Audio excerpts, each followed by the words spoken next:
আসসালামু আলাইকুম। নবম দশম শ্রেণীর সাধারণ গণিত বইয়ের অধ্যায় ১৬ এটা তোমাদের জন্য খুবই গুরুত্বপূর্ণ।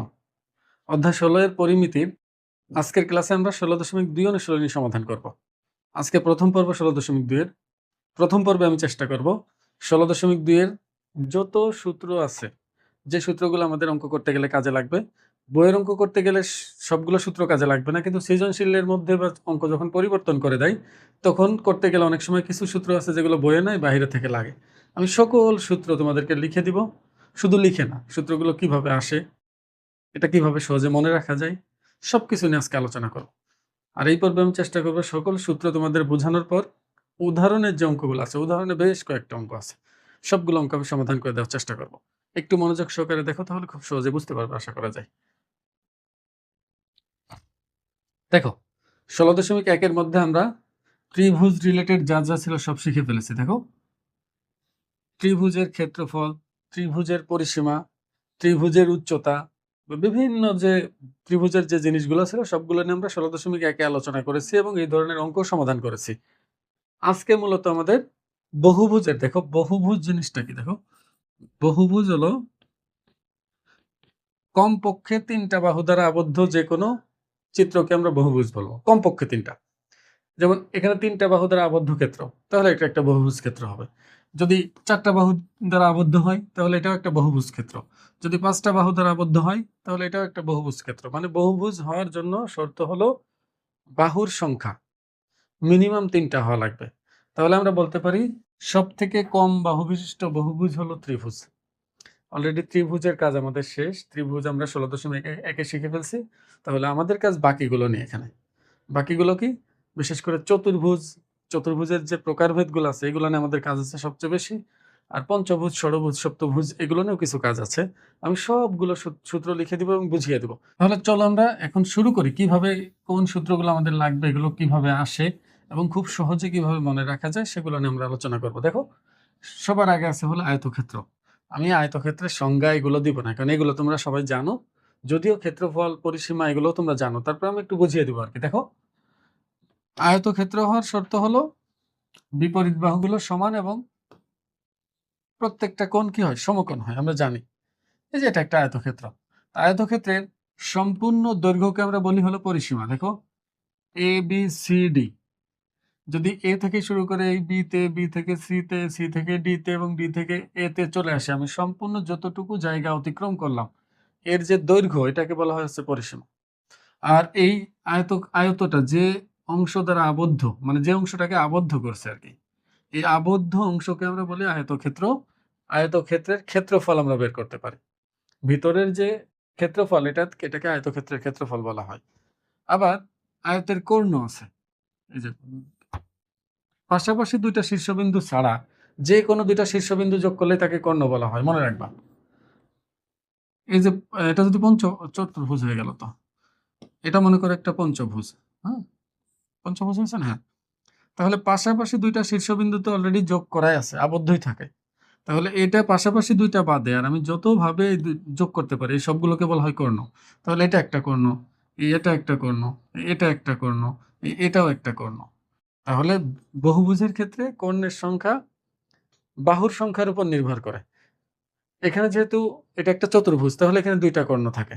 আর যেহেতু আয়তের ২টা কর্ণই সমান, মনে রাখবো যে আয়তক্ষেত্রের ২টা কর্ণই সমান। এই কর্ণটা যতটুকু, এই কর্ণটা ততটুকুই হবে। আয়তক্ষেত্রের কর্ণ নির্ণয় করা শিখবো, ক্ষেত্রফল নির্ণয় করা শিখবো, পরিসীমা নির্ণয় করা শিখবো। এখন তুমি বোঝার চেষ্টা করো। আয়তক্ষেত্রের বিপরীত বাহুগুলো সমান হয়, আমরা জানি। এটা এ হলে এটাও এ হবে। এই বাহুর দৈর্ঘ্য যদি আমি বি ধরি তাহলে এই বাহুর দৈর্ঘ্য কি হবে? বি হবে। আর এই কর্ণটাকে আমি মনে করলাম এটা হলো এক্স।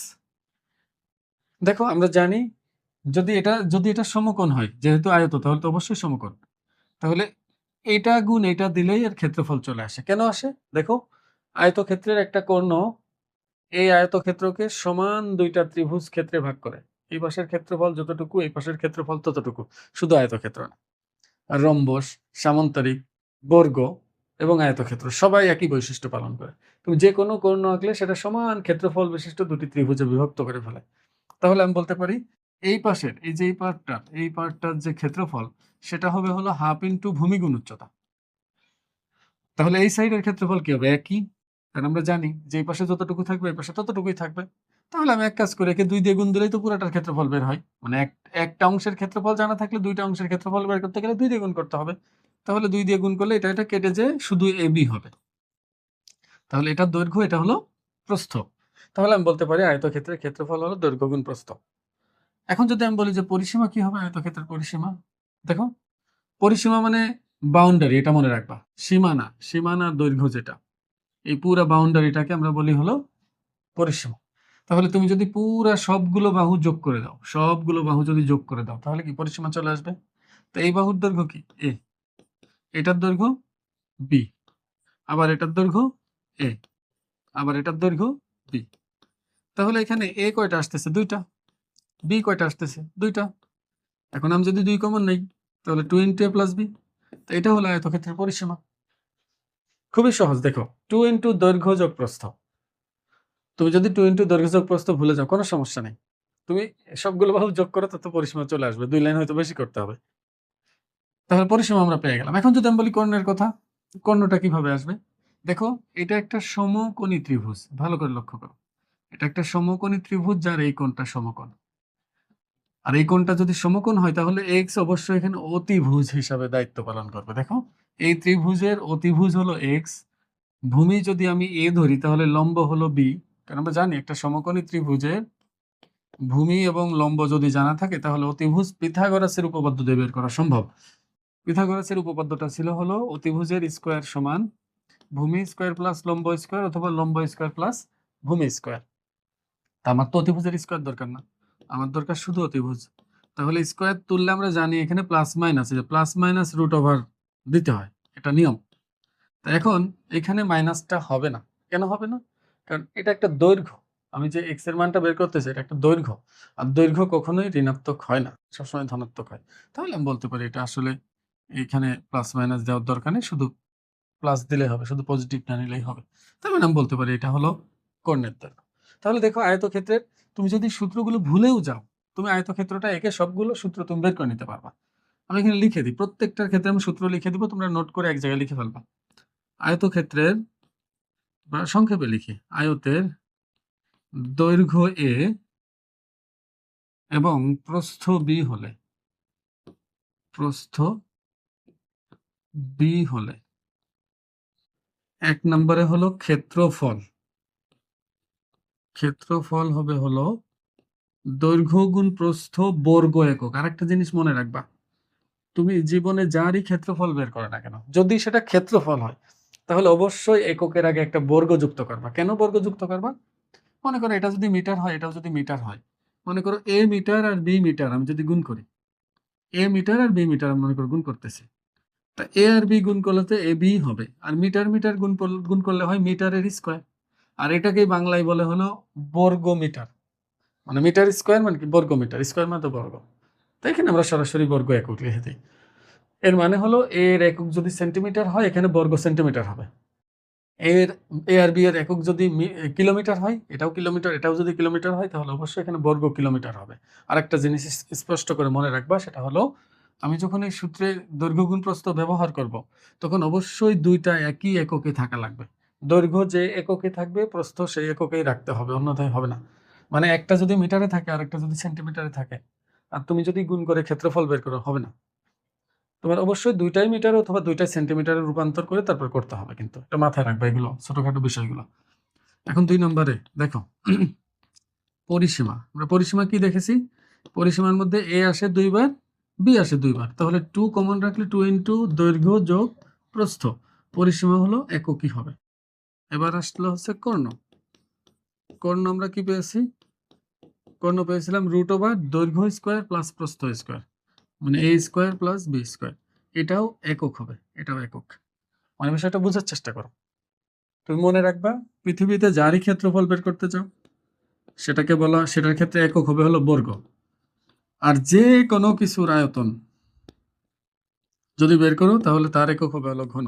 শুধু যারই আয়তন বের করতে যাবা, সবসময় ঘন আসবে। কেন আসবে? কারণ আয়তন বের করতে গেলে ত্রিমাত্রিক বস্তু হওয়া লাগে। ত্রিমাত্রিক মানে কি? মাত্রা বলতে দৈর্ঘ্য, প্রস্থ, উচ্চতাকে বোঝানো হয়। দৈর্ঘ্য একটা মাত্রা, প্রস্থ একটা মাত্রা, উচ্চতা একটা মাত্রা।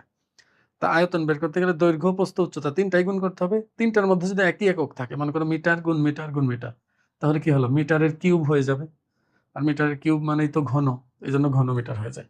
তাহলে মনে রাখবা ক্ষেত্রফলের ক্ষেত্রে বর্গ বসে, আয়তনের ক্ষেত্রে ঘন বসে, আর বাকি সব জায়গা যা আছে তাই, পরিসীমা বলো, কর্ণ বলো, আর অন্য যাই বলো না কেন, বাহু বলো, সবগুলোর ক্ষেত্রে যা একক থাকবে তাই, মিটার থাকলে মিটার, সেন্টিমিটার থাকলে সেন্টিমিটার। এই ভুল যেন না হয়, এগুলো অনেকেই আছে এককে ভুল করে পরে পারে না, এটা মানে নাম্বার পায় না।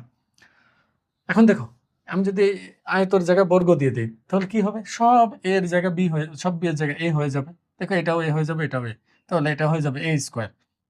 তাহলে এটা হয়ে যাবে হচ্ছে 4a, কারণ a plus A plus A plus A 4a হয়ে যাবে। আর এখানে a square plus a square, তাহলে √2a হয়ে যাবে। দেখো আমি দেখিয়ে দিই, দেখো এটা মনে করো যদি বর্গ হয়ে যায়, চিন্তা করো এটা হচ্ছে বর্গ, বর্গের ক্ষেত্রে তাহলে কি ঘটতেছে, সবগুলো বাহুর দৈর্ঘ্য সমান। তাহলে আমি যদি বলি যে, লিখে দিই সরাসরি, এটা তোমরা বুঝতে পারবা, সমস্যা হবে না। বর্গের বাহুর দৈর্ঘ্য, বর্গের বাহুর দৈর্ঘ্য এ হলে এক নম্বরে হলো ক্ষেত্রফল, ক্ষেত্রফল হবে হলো বাহু স্কোয়ার মানে এ স্কোয়ার বর্গ একক, বর্গ একক। 2 নম্বর হলো পরিসীমা। নাম্বার কোনো সমস্যা না, নাম্বার আমি যেভাবে দিচ্ছি তোমাকে যে এভাবে দিতে হবে এমন কোনো কথা নাই। 4a একক, কারণ দেখো সবগুলো বাহুর দৈর্ঘ্য তো সমান, a plus A plus A plus A, পুরোটা একটা চক্কর দিলে 4a হবে। আর 3 নম্বরে হলো কর্ণের দৈর্ঘ্য। আচ্ছা কর্ণ লিখলে হতো, শুধু আমি কর্ণের দৈর্ঘ্য কেন আবার বাড়তে লিখতে গেলাম, √2a একক। এটা কিভাবে আসে আমি একটু ব্যাখ্যা করি, দেখো এটা তো কর্ণ, সেটা এক্স মনে করলাম, এক্স এর মান আমি বের করবো।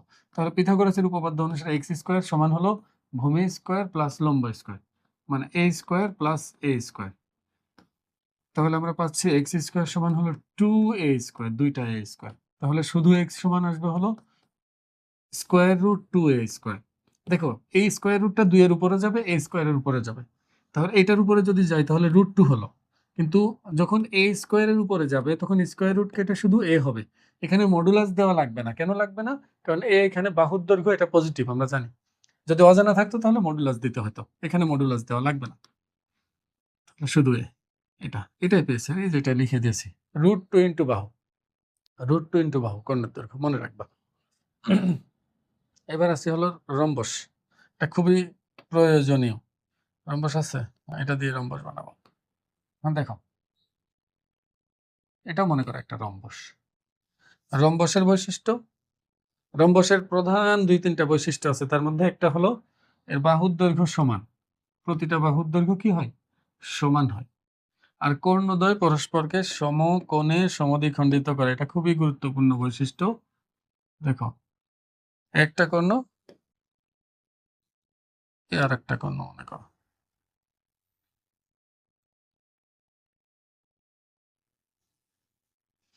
দেখ এত সঠিকভাবে আঁকার কোনো প্রয়োজন নেই, তুমি বুঝতে পারলে চলবে।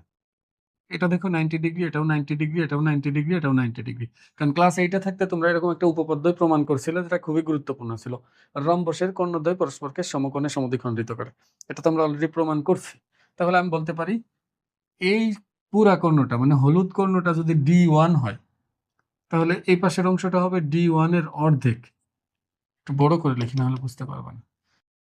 এই অংশটা মানে এই বিন্দু থেকে এই বিন্দু পর্যন্ত, এটা হবে হচ্ছে D1 এর অর্ধেক। আর বাকি অর্ধেক থাকবে হলো এই পাশে, এই পাশেও D1 এর অর্ধেক।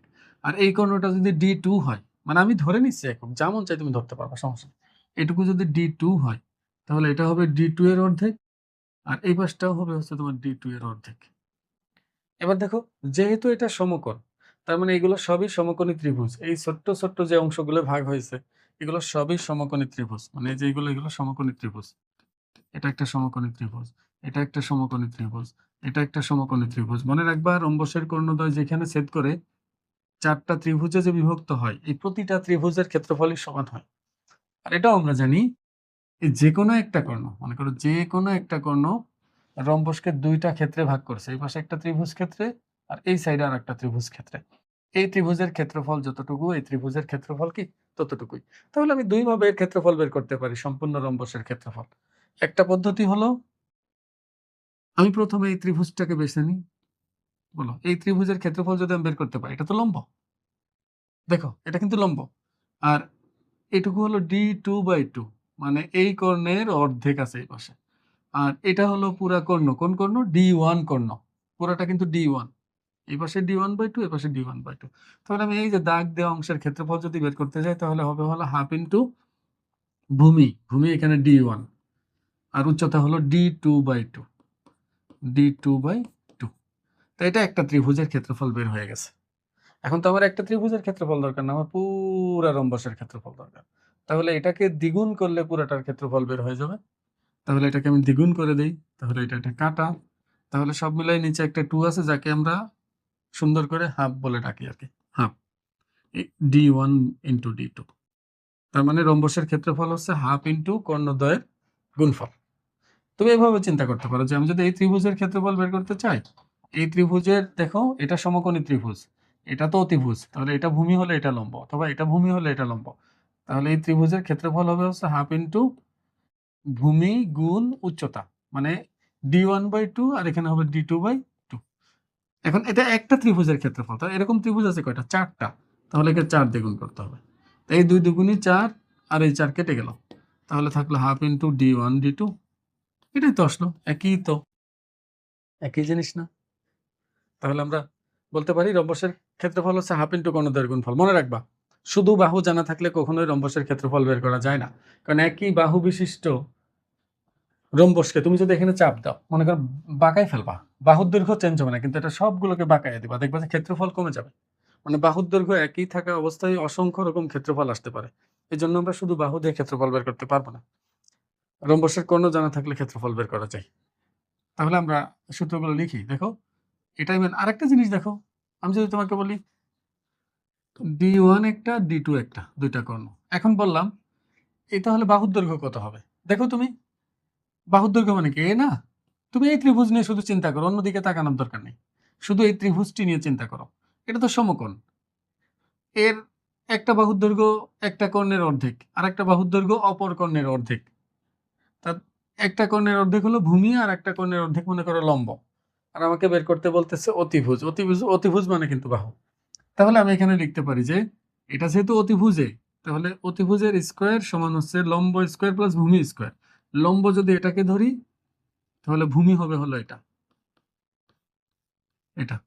এখন আমার এইখান থেকে যদি আমি রুট করে দিই, এভাবে লিখতে পারি যে এ সমান হচ্ছে √D1/2 তার হোল স্কোয়ার প্লাস D2/2 তার হোল স্কোয়ার। এটা হতে পারে। আবার তুমি যদি মনে করো যে স্যার এটা তো আরো সুন্দর করে লেখা যায়, একটু আরো সুন্দর দেখাবে, কিভাবে? D1 কে স্কোয়ার করে দিলাম, আর 2 কে স্কোয়ার করলে হয় 4। এখানেও D2 কে স্কোয়ার করে দিব, নিচে 2 কে স্কোয়ার করলে হবে 4। এখন আমি যদি 1/4 কমন নিয়ে নিই, দেখো 1/4 যদি রুটের ভিতরেই কমন নিয়ে নিই, তাহলে এখানে থাকে D1 square plus D2 square. পরে 1/4 বাহিরে আসলে সে 1/2 হয়ে যাবে, কারণ রুট করে দিব না, রুট এটার উপরেও যাবে, রুট এটার উপরেও যাবে। তাহলে আসবে D1 square plus D2 square. তাহলে আমরা বলতে পারি কর্ণের দৈর্ঘ্য যদি জানা থাকে, তাহলে রম্বসের বাহুর দৈর্ঘ্য হবে হলো হাফ ইন্টু √ওভার কর্ণদ্বয়ের বর্গের সমষ্টি। এটা মনে রাখতে পারলেই হয়েছে। আর পরিসীমা তো 4, এটা আমরা জানি। তাহলে আমি যা এখানে লিখেছি, এগুলো আমি সূত্র আকারে এখানে সুন্দর করে লিখে দিই, এটুকুর মধ্যে লিখে দিই, আমি শুধু সূত্রগুলো লিখতেছি। তুমি তো বুঝছো যে D1 কি, D2 কি, একটা কর্ণ, এটাও কর্ণ, এটাও কর্ণ।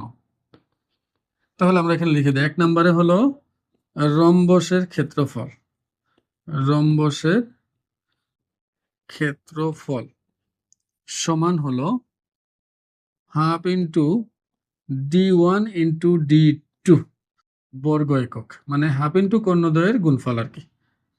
তুমি তোমার মতো করে মনে রাখো যেভাবে পারো আর কি। 2 নম্বর, রম্বসের পরিসীমা, রম্বসের পরিসীমা 4, সবগুলো বাহু সমান, এটা পরিসীমা চেঞ্জ হবে না। তবে তুমি এখানে একটা জিনিস মনে রাখো, দেখো আমি বললাম বাহুর দৈর্ঘ্য জানা থাকলে ক্ষেত্রফল বের করা যায় না, কিন্তু পরিসীমা কিন্তু বের করা যায়। তার মানে যখন নির্দিষ্ট বাহুর দৈর্ঘ্য রম্বসের জানা থাকবে, তখন পরিসীমা কিন্তু সবসময় একই হবে। তুমি যেভাবেই ঘোরাও না কেন, যেভাবেই সোজা করো বা একটু বাঁকা করে চাপ দিয়ে দিকে চাপটা বানাই দাও, তাতে কিছু যায় আসে না, পরিসীমা সেম থাকবে, কিন্তু ক্ষেত্রফল পরিবর্তন হয়ে যাবে। তার মানে আমি বলতে পারি দুইটা রম্বসের বা দুইটা বর্গের পরিসীমা একই হলেও ক্ষেত্রফল কিন্তু সমান নাও হতে পারে। এগুলোতে প্রশ্ন আসে, এগুলো পরে আমরা শিখবো আর কি। আপাতত তুমি সূত্রগুলো শিখো। 3 নাম্বার। তাহলে আমি লিখতে পারি বাহুর দৈর্ঘ্য। দেখো বাহুর দৈর্ঘ্য এ সমান হবে হলো হাফ ইন্টু রুট ওভার কর্ণদ্বয়ের বর্গের সমষ্টি d2 এর স্কয়ার, এত একক। আমি আশা করবো বুঝতে পারছো এগুলা। এখন চলো আমরা সামান্তরিকে যাব। সামান্তরিকের বেশি কিছু শেখা লাগবে না আমাদের, সামান্তরিকের দুইটা জিনিস শিখলে হবে। সামান্তরিক কেমন? সামান্তরিক হলো এমন দেখতে। দেখো দেখো এই সামান্তরিকের যদি উচ্চতা দেওয়া থাকে, উচ্চতা মনে করো এখান থেকে দিলাম আমি, উচ্চতা যে কোনো জায়গা থেকে থাকতে পারে, যে কোনো জায়গা থেকে লম্ব হলেই উচ্চতা হবে সেটা। এটা মনে করো উচ্চতা, এটা 90 ডিগ্রি কোণ। উচ্চতাটা যদি এইচ হয় আর ভূমি যদি এ হয়, তাহলে ক্ষেত্রফল হবে হচ্ছে ভূমি গুণ উচ্চতা। শুধু এটাকে এটা দিয়ে গুণ করলেই হয়ে যাবে। এটার কারণও একই, এর ওই একই কারণে। দেখো আমি যদি এই কর্ণটা যোগ করে দেই, তাহলে এটা দুইটা সমান ত্রিভুজ ক্ষেত্রে বিভক্ত হয়। এটার ক্ষেত্রফল যা, এটার ক্ষেত্রফল তাই। তাহলে এই ত্রিভুজের ক্ষেত্রফল হবে হচ্ছে হাফ ইন্টু ভূমি গুণ উচ্চতা। তাহলে পুরাটার ক্ষেত্রফল কি হবে? দ্বিগুণ হবে, যার কারণে হাফ আর 2 কাটাকাটি হয়ে শুধু ভূমি গুণ উচ্চতা থাকে। আর পরিসীমা সন্নিহিত বাহু দুইটা যদি জানা থাকে এ আর বি, তাহলে ওই তোমার ইসের মতোই আর কি, আয়তের মতোই, আয়তের মতোই এটা বের করা সম্ভব। কিন্তু এখানে কর্ণের সাথে দেখো, শুধু একটা কর্ণ বের করার জন্য যে সূত্রটা আছে, এই সূত্রটা তোমার 9-10 লেভেলে নাই। এখানে তুমি অ্যাপ্লাই করলে তুমি নাম্বারও পাবা না, এটা এটা সরাসরি ব্যবহার করা যাবে না। তাহলে আমরা তারপরে আমি সূত্র এমসিকিউ এর জন্য আমি লিখে দিব, সেক্ষেত্রে কোন জানা লাগে অবশ্য, কিন্তু দুইটা কর্ণের সাথে দুইটা বাহুর সম্পর্ক আছে, সেটা আমি তোমাদের শিখিয়ে দেবো। দেখো 1 নম্বর শর্ত, আমি আর লিখতেছি না, তুমি তো বুঝছো যে কাকে কি ধরেছি আমি। তাহলে ক্ষেত্রফল, সামান্তরিকের ক্ষেত্রফল হবে এ এইচ বর্গ একক, এইচ বর্গ একক।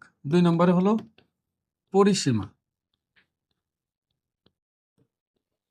পরিসীমা হলো 2 ইন্টু এ প্লাস বি, এটা একক। এবার বাহু এবং কর্ণের তোমার ইসের মধ্যে সম্পর্ক, বাহু এবং কর্ণের মধ্যে সম্পর্ক। দেখো একটা কর্ণ যদি D1 হয়, এটা মনে করো D1, আর একটা কর্ণ মনে করো D2, এই কর্ণটা D2, যে কোনো একটা ধরলেই হয়। কাকে D1 ধরতেছো কাকে D2 ধরতেছো এটা কিছু যায় আসে না। দেখো আমি এখানে এটা লিখতে পারি D1 এর স্কয়ার প্লাস D2 এর স্কয়ার সমান হচ্ছে 2 ইন্টু এ স্কয়ার প্লাস বি স্কয়ার। তার মানে কর্ণদ্বয়ের বর্গের সমষ্টি সমান হয় 2 গুণ বাহু দুইটার বর্গের সমষ্টি। এটা মূলত, এটা দেখো, এটা আমরা ক্লাস 9-10 এর যে অ্যাপোলোনিয়াসের উপপাদ্য আছে সেটা দিয়ে এটা বের করা সম্ভব। দেখো অ্যাপোলোনিয়াসের উপপাদ্যটা কি ছিল? অ্যাপোলোনিয়াসের উপপাদ্যটা ছিল হলো কোন ত্রিভুজের যে কোনো দুই বাহুর বর্গের সমষ্টি, মনে করো এই বাহু আর এই বাহুর বর্গের সমষ্টি যদি আমি নেই, তার মানে A B square plus AC square, এটাকে আমি লিখতে পারবো এই তৃতীয় বাহু। দেখো আমি যে দুইটা বাহু তো নিয়েই ফেলছি, দুইটা বাহু নিয়ে ফেলছি না, তাহলে বাহু বাকি থাকে কয়টা? একটা।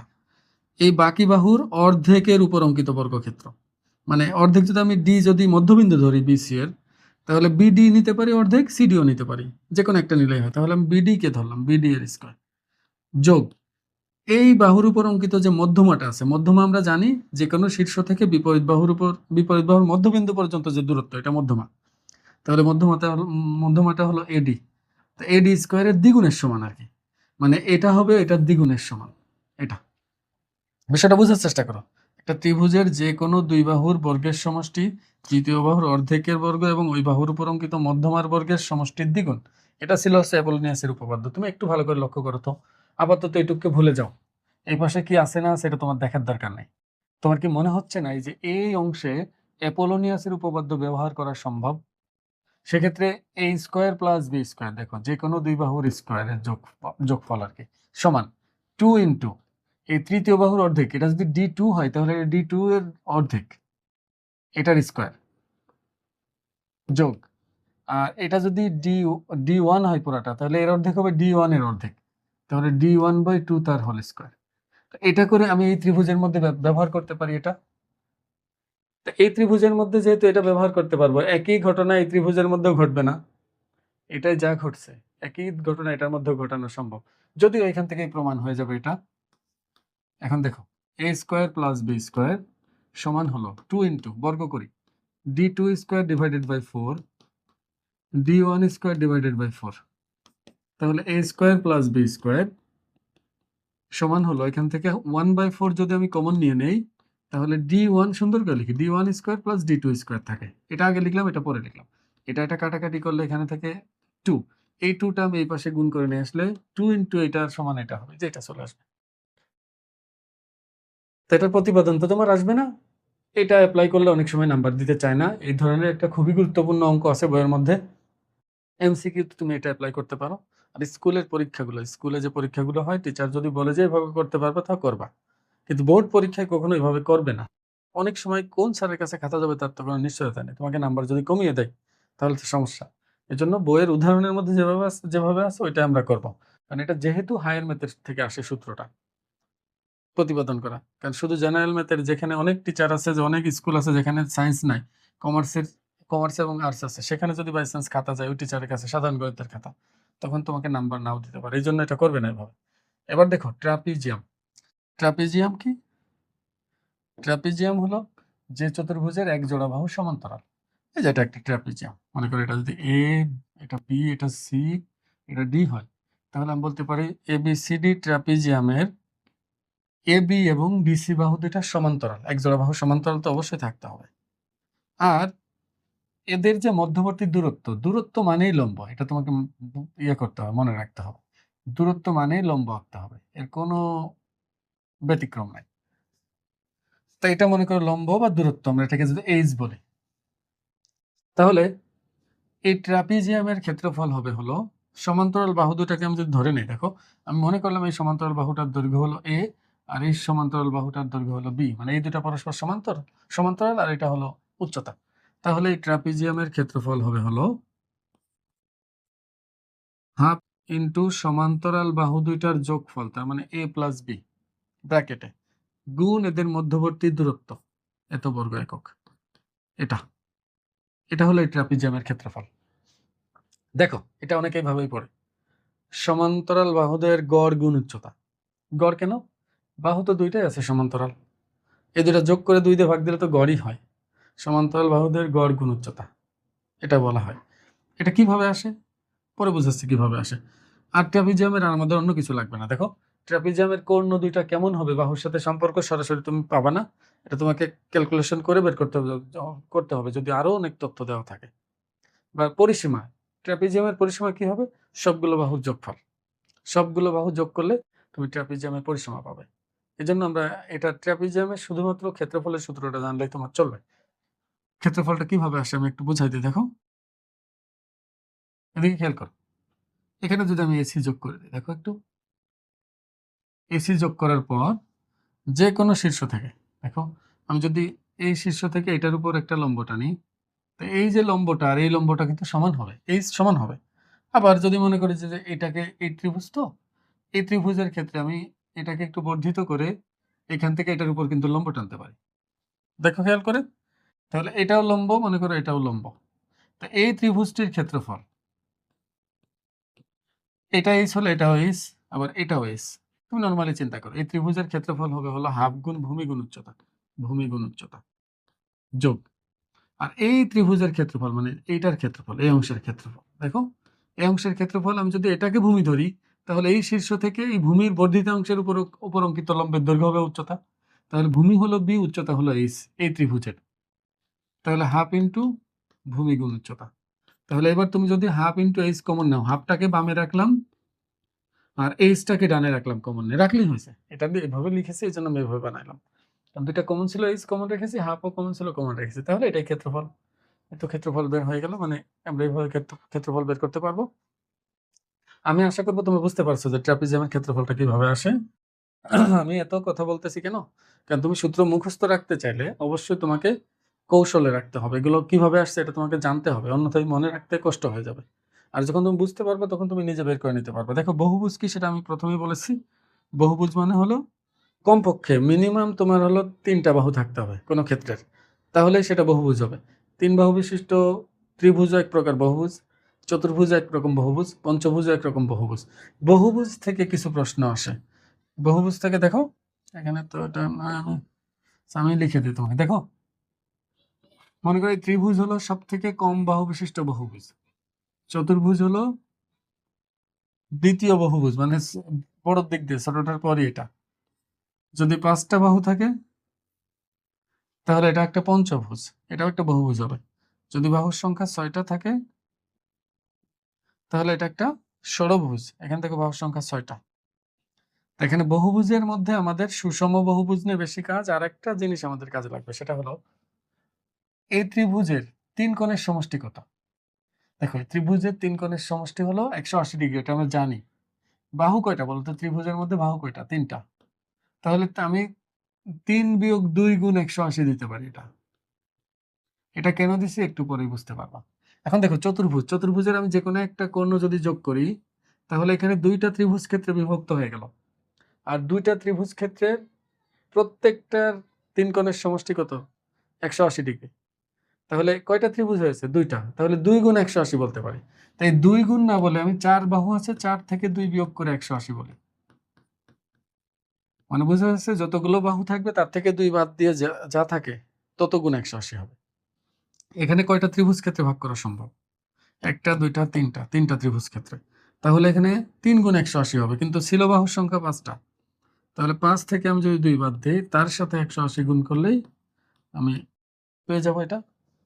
একইভাবে দেখো, এখানে কয়টা হলো? এখানে হবে 4টা। 1, 2, 3, 4, 6 বাহু ছিল, আমরা পেয়ে গেছি হলো ত্রিভুজ 4টা। তাহলে 6 বিয়োগ 2, যত বাহু তার থেকে 2 বাদ দিলেই সবসময় ত্রিভুজ পাওয়া যায় ততগুলা। আর প্রতিটা ত্রিভুজের কোণগুলোর সমষ্টি 180, তাহলে এভাবে আমরা বের করতে পারি আর কি। তাহলে দেখো, এখন যদি বলি কোন একটা বহুভুজের বাহুর সংখ্যা হলো n, তাহলে মোট কোণ কত হবে? তুমি বলবো যে n-2 কে 180 দিয়ে গুণ দেব, n-2 কে 180 দিয়ে গুণ করবো, তাহলে তো হয়ে গেল। খুবই সহজ হিসাব। দেখো, বাহুর সংখ্যা 3টা থাকলে 3 বিয়োগ 2 গুণ 180, 4টা থাকলে 4 বিয়োগ 2 গুণ 180, 5টি থাকলে 5 বিয়োগ 2 গুণ 180, 6টি থাকলে 6 বিয়োগ 2 গুণ 180। তোমার সবগুলো কোণের সমষ্টি বের করতে। তাহলে আমরা বলতে পারি n সংখ্যক বাহু বিশিষ্ট বহুভুজের সবগুলো কোণের সমষ্টি হবে n-2 × 180। এটা বের করা যায় খুব সহজেই। এবার দেখো, এটা যদি সুষম বহুভুজ হয়, সুষম বহুভুজ 2 রকম হবে, সুষম হবে। এগুলো সুষম কিনা তার কোনো গ্যারান্টি নাই, আমি নির্দিষ্ট কোনো তথ্য দেই নাই, আমি বলিনি এগুলো সবগুলো বাহু সমান। দেখো, সুষম হওয়ার জন্য শর্ত হলো যদি কোনো বহুভুজের সবগুলো কোণ সমান হয়, মানে প্রত্যেকটা কোণ যদি পরস্পর সমান হয় এবং প্রত্যেকটা বাহু যদি পরস্পর সমান হয়, তখন আমরা তাকে বলতে পারি সুষম বহুভুজ। যেমন ত্রিভুজের মধ্যে সুষম হলো সমবাহু ত্রিভুজ। সমবাহু ত্রিভুজ হলো সুষম ত্রিভুজ, মানে হ্যাঁ, সুষম ত্রিভুজ বা বহুভুজের মধ্যে এটা ত্রিভুজের মধ্যে সুষম বলতে পারি আর কি। আর চতুর্ভুজের ক্ষেত্রে সুষম হলো বর্গ, কারণ বর্গের প্রত্যেকটা বাহু সমান, প্রত্যেকটা কোণও সমান, প্রতিটা কোণই 90 ডিগ্রি। অনেকে ভাবতে পারে রম্বসও সুষম, না, রম্বসের প্রতিটা কোণ তো সমান না, বিপরীত কোণগুলো সমান, কিন্তু সবগুলো কোণই পরস্পর সমান হয় না। আর পঞ্চভুজের ক্ষেত্রে বললে সবগুলো বাহুই কি সমান হবে, এটা সুষম না। সুষম হলে সবগুলো বাহু সমান হবে, তুমি দেখলে বুঝতে পারবে। এখন যদি কখনো সুষম বহুভুজ হয়, মনে করো সুষম বহুভুজের বাহুর সংখ্যা মনে করো n, বাহুর সংখ্যা n। আর আমরা জানি একটা বহুভুজের মধ্যে বাহুর সংখ্যা যতগুলো থাকে কোণের সংখ্যা ততগুলোই থাকে। ত্রিভুজের মধ্যে বাহু কয়টা? 3টা। কোণ কয়টা? 3টা। আবার চতুর্ভুজের মধ্যে দেখো বাহু কয়টা? 4টা। কোণ কয়টা? 4টা। পঞ্চভুজের মধ্যে বাহু 5টা, কোণ 5টা। তার মানে আমাকে যখন বলে দিবে বাহুর সংখ্যা n, তার মানে আমি বুঝে নিব যে কোণের সংখ্যা n। দেখো, আর যেহেতু সুষম, তাহলে কোণ প্রতিটাই সমান হবে। তাহলে দেখো, n সংখ্যক বাহু বিশিষ্ট বহুভুজের সবগুলো কোণের সমষ্টি হলো এত, মানে কোণ যতগুলো সবগুলো যোগ করলে সমষ্টি হয় এত। এখন আমি তোমার কাছে যদি একটা কোণ জানতে চাই, যদি বলি n সংখ্যক বাহু বিশিষ্ট সুষম বহুভুজের একটা কোণের মান কত, তাহলে মোট কোণকে কোণের সংখ্যা দিয়ে ভাগ দিলে একটা কোণের মান বের হয়ে যাবে না? ত্রিভুজের কথা চিন্তা করো, ত্রিভুজের 3 কোণের সমষ্টি কত? 3 বিয়োগ 2 গুণ 180 মনে করো। আর প্রত্যেক কোণ আছে কয়টা? 3টা। আর প্রতিটা কোণ সমান, তাহলে এখানে দেখবে 60 ডিগ্রি আসবে। সুষম ত্রিভুজের প্রত্যেকটা কোণ তাহলে কত? 60 ডিগ্রি। সুষম চতুর্ভুজ মানে বর্গের প্রতিটা কোণ কত হবে? 4 বিয়োগ 2 গুণ 180 ডিভাইডেড বাই 4। কারণ আমরা জানি বাহু 4টা হলে কোণও কয়টা হবে? 4টা। আর প্রতিটা কোণের মান যখন বের করতে যাবো তখন মোট কোণকে 4 দিয়ে ভাগ দিলে তো একটা কোণের মান বের হয়। তো এটা আমরা এভাবে লিখছি যে সুষম বহুভুজের ক্ষেত্রে n সংখ্যক বাহু হলে তোমার প্রত্যেকটা কোণ হবে হলো n। আরেকটা জিনিস মনে রাখবা, যে কোনো বহুভুজের বহিস্থ কোণগুলো যোগ করলে সবসময় 360 ডিগ্রি হয়। দেখো অন্তস্থ কোণগুলোর যোগফল কিন্তু আমি এখানে বলতেছি, অন্তস্থ কোণগুলো যোগ করলে n-2 × 180, কিন্তু বহিস্থ কোণগুলো যোগ করলে ত্রিভুজক, চতুর্ভুজক, পঞ্চভুজক, ষড়ভুজক সবগুলোর বহিস্থ কোণ যোগ করলে হয় হচ্ছে তোমার 360। এর ব্যতিক্রম হবে না, কম বেশি কখনোই হবে না। দেখো আমি প্রতিটা ত্রিভুজের একটা করে বাহুকে বর্ধিত যদি করে দিই, মনে করো এটাকে বর্ধিত করলে এটা একটা বহিস্থ কোণ হলো, যদি এটাকে বর্ধিত করি এটাকে বর্ধিত করলাম, তাহলে এখানে একটা বহিস্থ কোণ উৎপন্ন হবে। যদি এটাকে বর্ধিত করি তাহলে এই একটা বহিস্থ কোণ উৎপন্ন হলো। প্রতিটা শীর্ষের একটা করে বহিস্থ কোণ থাকে। দেখো আমি যদি এটার নাম বলি এ, এটা যদি বলি বি, আর এটা যদি বলি সি, তাহলে এ এর একটা বহিস্থ কোণ থাকবে, বি এর একটা বহিস্থ কোণ, সি এর একটা বহিস্থ কোণ থাকবে, বি এর একটা বহিস্থ কোণ থাকবে। বহিস্থ কোণ উৎপন্ন হয় কিভাবে? আমি যদি বাহুটাকে বর্ধিত করি তাহলে বর্ধিতাংশ অপর বাহুর সাথে যে কোণ তৈরি করবে সেটা বহিস্থ কোণ। এখন তুমি বলতে পারো স্যার বিসি কে বর্ধিত করলেন, বর্ধিতাংশ এসি এর সাথে কোণ উৎপন্ন করলে এটা বহিস্থ কোণ কেন? আমি যদি এসি কে বর্ধিত করতাম আর এটা যদি বিসি এর সাথে কোণ উৎপন্ন করতে হতো, এটা বহিস্থ কোণ হতো না? অবশ্যই হতো, কারণ এই দুটা কোণ তো সমানই। এই বহিস্থ কোণের মান যা, এই বহিস্থ কোণের মান তাই, তুমি যেটা মন চাই নিতে পারো, সমস্যা নেই। তুমি এটা ধরে এটাকে বহিস্থ কোণ বলো নাকি এটাকে বহিস্থ কোণ বলো, তাতে কিছু যায় আসে না, দুইটাই সমান হবে। এই জন্য সবগুলো সমান হয়, আমি একটাকে বর্ধিত করলেই হয়েছে, কোনো বাধ্যবাধকতা নেই কোনটাকে বর্ধিত করলাম। তো আমি চেষ্টা করছি এদিকে একবার বর্ধিত করে, এদিকে একবার বর্ধিত করতে, এদিকে একবার বর্ধিত করতে, কারণ সুন্দর দেখাচ্ছে, ডিজাইনটা সুন্দর হয়েছে, এই তাছাড়া কিছু না। তাহলে আমরা বলতে পারি যে এই তিনটা যোগ করলে কত হবে? 360 হবে। আবার যদি এদেরকে বর্ধিত করি, সব দিকে দেখো, তাহলে এটা এটা এটা আর এটা যোগফল 360 হবে। আবার যদি এগুলাকে বর্ধিত করি, এটাকে বর্ধিত করলাম, এটাকে বর্ধিত, প্রত্যেকটাকে যদি বর্ধিত করি, তাহলে এই বহিস্থ কোণগুলোর যোগফল তুমি দেখবে যে এটাও 360 হবে। তুমি যোগ করে দেখো 360 হবে। এর কারণ আছে, সেটা হলো দেখো প্রতিটার ক্ষেত্রে অন্তস্থ কোণ আর বহিস্থ কোণের যোগফল 180 হয়। এই দুটার যোগফল 180, এই দুটার যোগফল 180। তাহলে তিনটা 180 আছে, তার থেকে শুধু 180 বাদ যাবে। তাই এখানে যখন বাহুর সংখ্যা বাড়তেছে, দেখো 4টার জন্য কত হয়ে গেল? 4টার জন্য তোমার হয়ে যাচ্ছে হলো 4 জোড়া 180, 1 জোড়া, 2 জোড়া, 3 জোড়া, এই 4 জোড়া, 4 জোড়া 180। তাহলে এটার থেকে আমরা মোট কোণ, বহিস্থ কোণ, অন্তস্থ কোণ সবগুলোর যোগফল হচ্ছে 4 গুণ 180। তার থেকে বাদ যাবে হলো এটা, এটা বাদ যাবে 2 গুণ 180, তাহলে 360 হবে। তো তুমি দেখো পরে এগুলো করতে থাকো, দেখবে যে 360 আসবে, বারবার 360, বারবার 360 আসবে।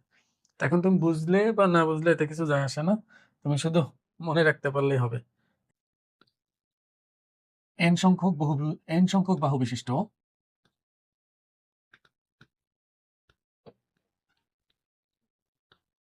বহুভুজের সবগুলো কোণের যোগফল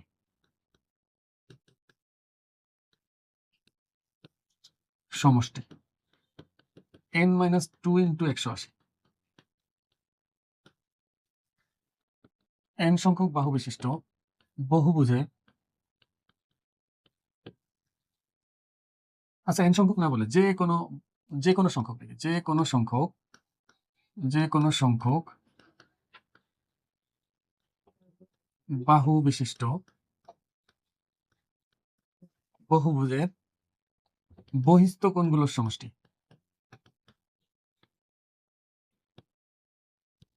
সমষ্টি হবে 360 ডিগ্রি, সবসময় 360 ডিগ্রি। n সংখ্যক বাহু বিশিষ্ট সুষম বহুভুজের প্রতিটি কোণের মান n-2 × 180 ডিভাইডেড বাই n। এটা হলো একটা কোণের মান সুষম বহুভুজের ক্ষেত্রে। n সংখ্যক বাহু বিশিষ্ট বহুভুজের, এটা সুষম হওয়ার দরকার নেই, বহুভুজের কর্ণের সংখ্যা n × n-2 ডিভাইডেড বাই 2।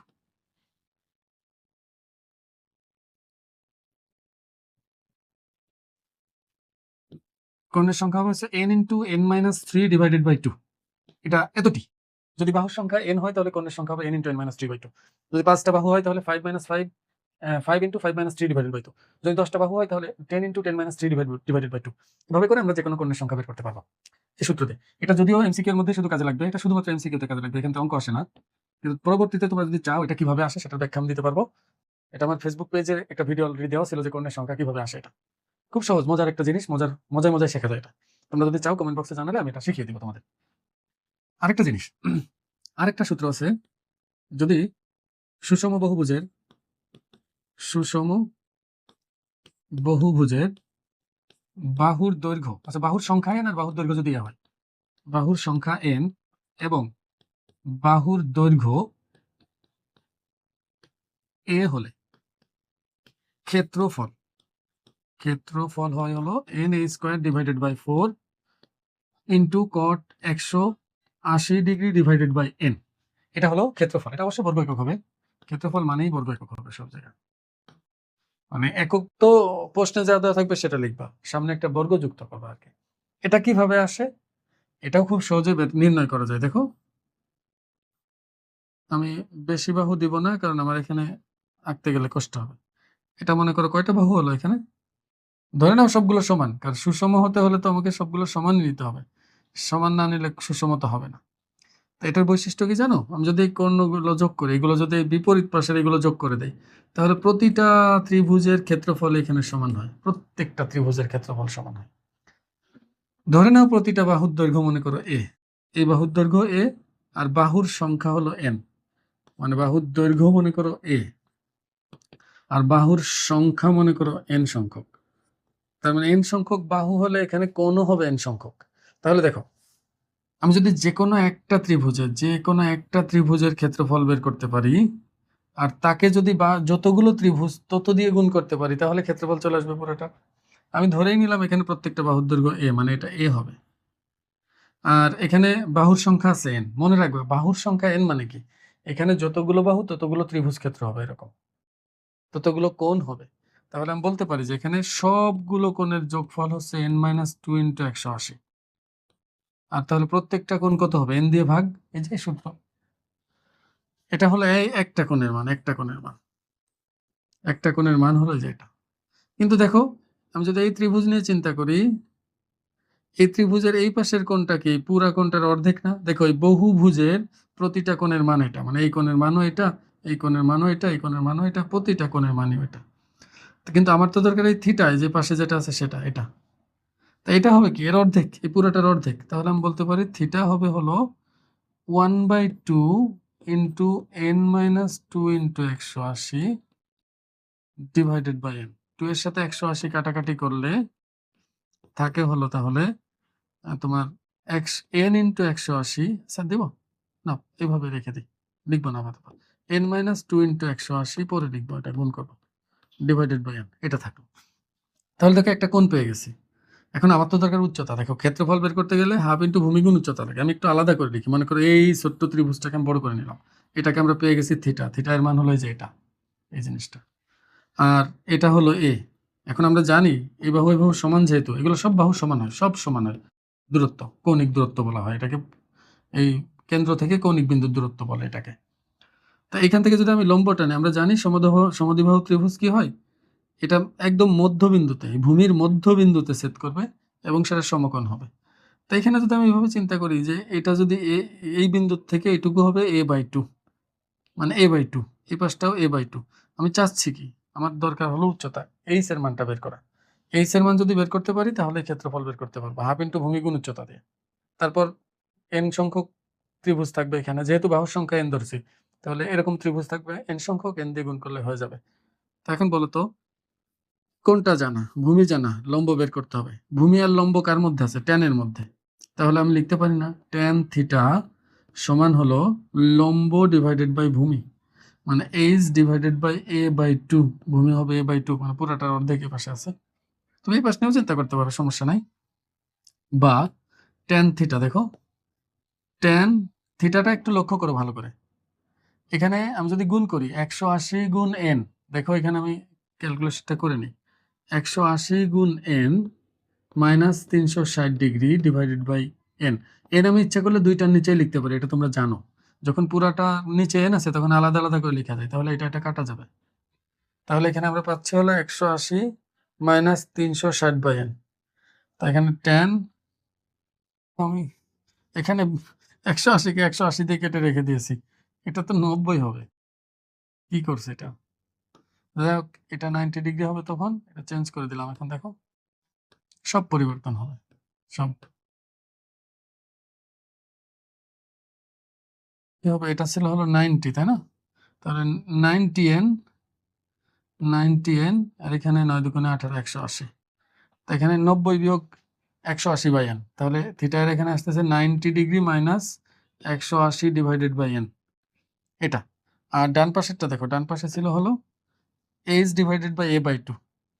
এটা উল্টায় লিখলে 2 বাই এ হবে, 2 বাই এ। দেখো এটা ভাগ আছে, গুণাকারে লিখলে আমরা উল্টায় যাবে।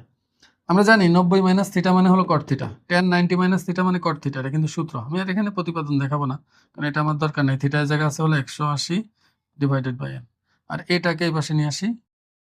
আচ্ছা, এইচ বাদে পুরাটাকেই নিয়ে আসতে হবে, তাহলে 2 যাবে নিচে, এ যাবে উপরে। তাহলে আমরা এইচ এর মান পেয়ে গেছি অলরেডি। দেখো এইচ এর মান হলো a by 2 cot 180 divided by n. এবার আমি যদি হাফ ইন্টু ভূমি গুণ উচ্চতা দিই, দেখো হাফ ইন্টু ভূমি গুণ উচ্চতা, ভূমি কত? এ, পুরাটার ভূমি কিন্তু এ, এই যে পুরা ভূমি কিন্তু এ, আর উচ্চতা হলো এটা a by 2 cot 180 divided by n, cot 180 divided by n. তোমরা অলরেডি বুঝে গেছো, যারা যারা বুঝার। এখানে মোট কয়টা আছে? এন সংখ্যক না? এরকম ত্রিভুজ আছে এন সংখ্যক, তাহলে এটাকে এন দিয়ে গুণ করলে মোট ক্ষেত্রফল আসবে। তাহলে এন এ, দেখো এন এ স্কোয়ার চলে আসছে, n a square divided by 4 cot 180 divided by n, মানে এটা আসবে এই যে n a square by 4 cot 180 divided by n. এটা প্রতিপাদন আসে না, আমি তারপর একটু দেখাই দিলাম, বইয়ের মধ্যে করা আছে, তোমরা চাইলে ওখান থেকে দেখতে পারো। এখন দেখো আমরা উদাহরণগুলো করা শুরু করি, খুবই সহজ এগুলো। প্রথমে আছে উদাহরণ 8, বলছে একটি আয়তক্ষেত্রের, আমি চিত্র দিয়ে দিব, তোমরা চিত্র না দিলেও চলবে, সমস্যা নেই, বোঝার সুবিধার্থে আমি চিত্রটা দিয়ে দিব। বলছে একটি আয়তাকার ঘরের দৈর্ঘ্য প্রস্থের 3/2 গুণ, মানে প্রস্থ যদি x ধরো তাহলে দৈর্ঘ্য হবে 3/2x, মানে 3x/2। আর এখানে একক কি বলছে? বর্গ মিটার। তাহলে অবশ্যই তুমি ধরার সময় মিটারে ধরে নেবা, এখানে যা বলে সেটা ধরে নিতে হয়। তাহলে আমি এখানে লিখে নিতে পারি যে ধরি বা মনে করি ঘরটির প্রস্থ x মিটার, যেহেতু দেওয়া ছিল মিটার, আমরা এই জন্য x ধরে মিটার ধরে নিলাম। আর ঘরটির দৈর্ঘ্য হবে তাহলে 3x/2 মিটার, কারণ এখানে বলেই দিয়েছে 3/2 গুণ। এখন আমাকে এখানে বলে দিয়েছে ক্ষেত্রফল। দেখো দৈর্ঘ্য প্রস্থ জানা, ক্ষেত্রফল জানা, তাহলে আমি একটা সমীকরণ এখানে বানাতে পারবো যে প্রশ্নে আমাকে বলে দিছে যে ক্ষেত্রফল 384, তাহলে আমি বলতে পারি x গুণ 3x/2 সমান হলো 384। তাহলে 3x² সমান হলো 384 গুণ 2, 384 গুণ 2, বা শুধু x² সমান হলো, এটাকে 3 দিয়ে ভাগ দিলে হবে হলো 3 একে 3, তোমার 3 দুগুণে 6, 3 আটা 24, 128 গুণ 2। তাহলে x² সমান হলো 256। তাহলে শুধু x সমান হবে, প্লাস মাইনাস দিব না, এখানে শুধু রুট ওভার দিব। কারণ প্লাস মাইনাস কেন হবে না? কারণ এখানে তোমার দৈর্ঘ্য প্রস্থ কখনো ঋণাত্মক হয় না। তাহলে x এর মান আসতেছে হলো 16 মিটার। তাহলে আমি দৈর্ঘ্য পেয়ে গেছি 16 মিটার। চেয়েছে কি? পরিসীমার কর্ণের দৈর্ঘ্য। তাহলে আমি লিখতে পারি সুতরাং প্রস্থ সমান হচ্ছে 16 মিটার। তাহলে সুতরাং দৈর্ঘ্য হবে হলো 3/2 গুণ 16, 3/2 গুণ 16 মিটার, মানে কাটাকাটি করলে 3 8 দুগুণে 16, 3 24 মিটার। তাহলে আমরা এখন লিখতে পারি সুতরাং পরিসীমা সমান হলো, পরিসীমার সূত্রগুলো রিভিশন হয়ে যাবে অঙ্ক করতে করতে। পরিসীমা হচ্ছে 2 ইন্টু দৈর্ঘ্য যোগ প্রস্থ, দৈর্ঘ্য 24, প্রস্থ হলো 16, 24 যোগ 16 মিটার। তাহলে 24 আর 16 কত হচ্ছে? 48, না 40, 40 গুণ 2 80 মিটার, 80 মিটার আসবে। আর কর্ণের দৈর্ঘ্য, তাহলে কর্ণের দৈর্ঘ্য রুট ওভার দৈর্ঘ্য স্কোয়ার প্লাস প্রস্থ স্কোয়ার, তো দৈর্ঘ্যের স্কোয়ার প্লাস প্রস্থের স্কোয়ার, এত মিটার।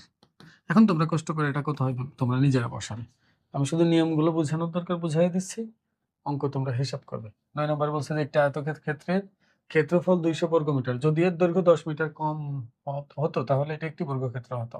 আয়তক্ষেত্রটির দৈর্ঘ্য প্রস্থ নির্ণয় করো। দেখো এটা খুবই সুন্দর প্রশ্ন। এটা মনে করো একটা আয়তক্ষেত্র, হ্যাঁ, তো এখানে বলা হচ্ছে যে এর দৈর্ঘ্য যদি 10 মিটার কম হতো, এটা না হয় যদি এমন হতো দৈর্ঘ্যটা, মনে করো দৈর্ঘ্যটা এতটুকু হয়ে গেছে, বিষয়টা ভালো করে বোঝার চেষ্টা করো। এখানে এটার পুরো দৈর্ঘ্য মনে করো এক্স, পুরাটার দৈর্ঘ্য, তাহলে এখান থেকে যদি 16 মিটার কমে যেত, এই 16 মিটার যদি কমে যেত তাহলে এটা বর্গক্ষেত্র হয়ে যেত। তার মানে কি, প্রস্থ হচ্ছে দৈর্ঘ্য 16 মিটার বেশি, মানে এটা যার সম্পর্কে বলা হচ্ছে তার প্রস্থ থেকে দৈর্ঘ্য 16 মিটার বেশি, এই জন্য, সরি 16 না 10 মিটার, কই দেখলাম 16, 10 মিটার কম হতো, 10 মিটার। তার মানে বোঝা যাচ্ছে যে প্রস্থ অপেক্ষা দৈর্ঘ্য কত, 10 মিটার বেশি। তাহলে আমরা এক কাজ করি, প্রস্থকে এক্স ধরলে দৈর্ঘ্যকে এক্স প্লাস 10 বললে হয়ে যায়। দেখো আমি যদি বলি প্রস্থ হলো এক্স, তাহলে এই 10 মিটার বাদে বাকিটা এক্স, কারণ ওই যে বর্গক্ষেত্র হয় যে, বলেই তো দিয়েছে, তাহলে দৈর্ঘ্য হবে এক্স প্লাস 10। তোমাকে কিন্তু চিত্র না দিলেও চলবে, আমি বোঝানোর জন্য বলতেছি। তাহলে আমরা ধরে নেই যে ধরি প্রস্থ, সংক্ষেপে লিখতেছি, এক্স মিটার, তাহলে সুতরাং দৈর্ঘ্য হবে হলো x plus 10 metre, x plus 10 metre. আর এখানে দেওয়া আছে কি ক্ষেত্রফল, তাহলে প্রশ্ন মতে দৈর্ঘ্য গুণ প্রস্থ সমান হলো এই ক্ষেত্রফল। এখান থেকে আমরা মিডিল টার্ম করে যেভাবে হোক মানগুলো বের করবো। 10x গুণ করে দিলাম দুটার সাথে, 2000 বামে নিয়ে আসবো, ইকুয়াল টু 0। তাহলে আমরা 50 আর 40 ভাঙালেই হয়, এগুলো তো তোমরা বের করতে পারবে মিডিল টার্ম, এটা আর বোঝানোর কিছু নয়। -40x - 2000 সমান হলো 0। এখন এখান থেকে x কমন নিলে x প্লাস 50, আর পরের জোড়া থেকে -40 কমন নিলে এখানে x প্লাস 50, পরে দুইটা থেকে x প্লাস 50 যদি আমি কমন নেই তাহলে আসবে হলো x মাইনাস 40, তারপর দুইটা জিনিসের গুণফল 0, তার মানে এটা 0 অথবা এটা 0 আমরা বলতে পারি,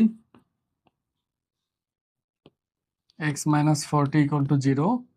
তো এখান থেকে আমরা পাচ্ছি হলো x এর মান -50 আর এখানে x এর মান 40। দৈর্ঘ্য প্রস্থ কখনো ঋণাত্মক হতে পারে না, তাহলে এটা গ্রহণযোগ্য নয়। তাহলে দৈর্ঘ্য হবে হলো, প্রস্থ হবে 40 আর দৈর্ঘ্য হবে হলো তোমার 50। তাহলে প্রস্থ 40 মিটার আর দৈর্ঘ্য 40 যোগ 10 মিটার, মানে হলো 50 মিটার। আমি আশা করবো বুঝতে পারছো, এগুলো সহজ, এগুলো বোঝার কথা।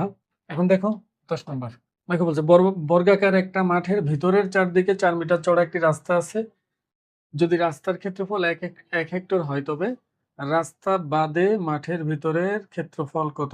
একটু খেয়াল করো ভালো করে, আমরা এটা চিত্র আঁকলে বুঝতে সুবিধা হয়।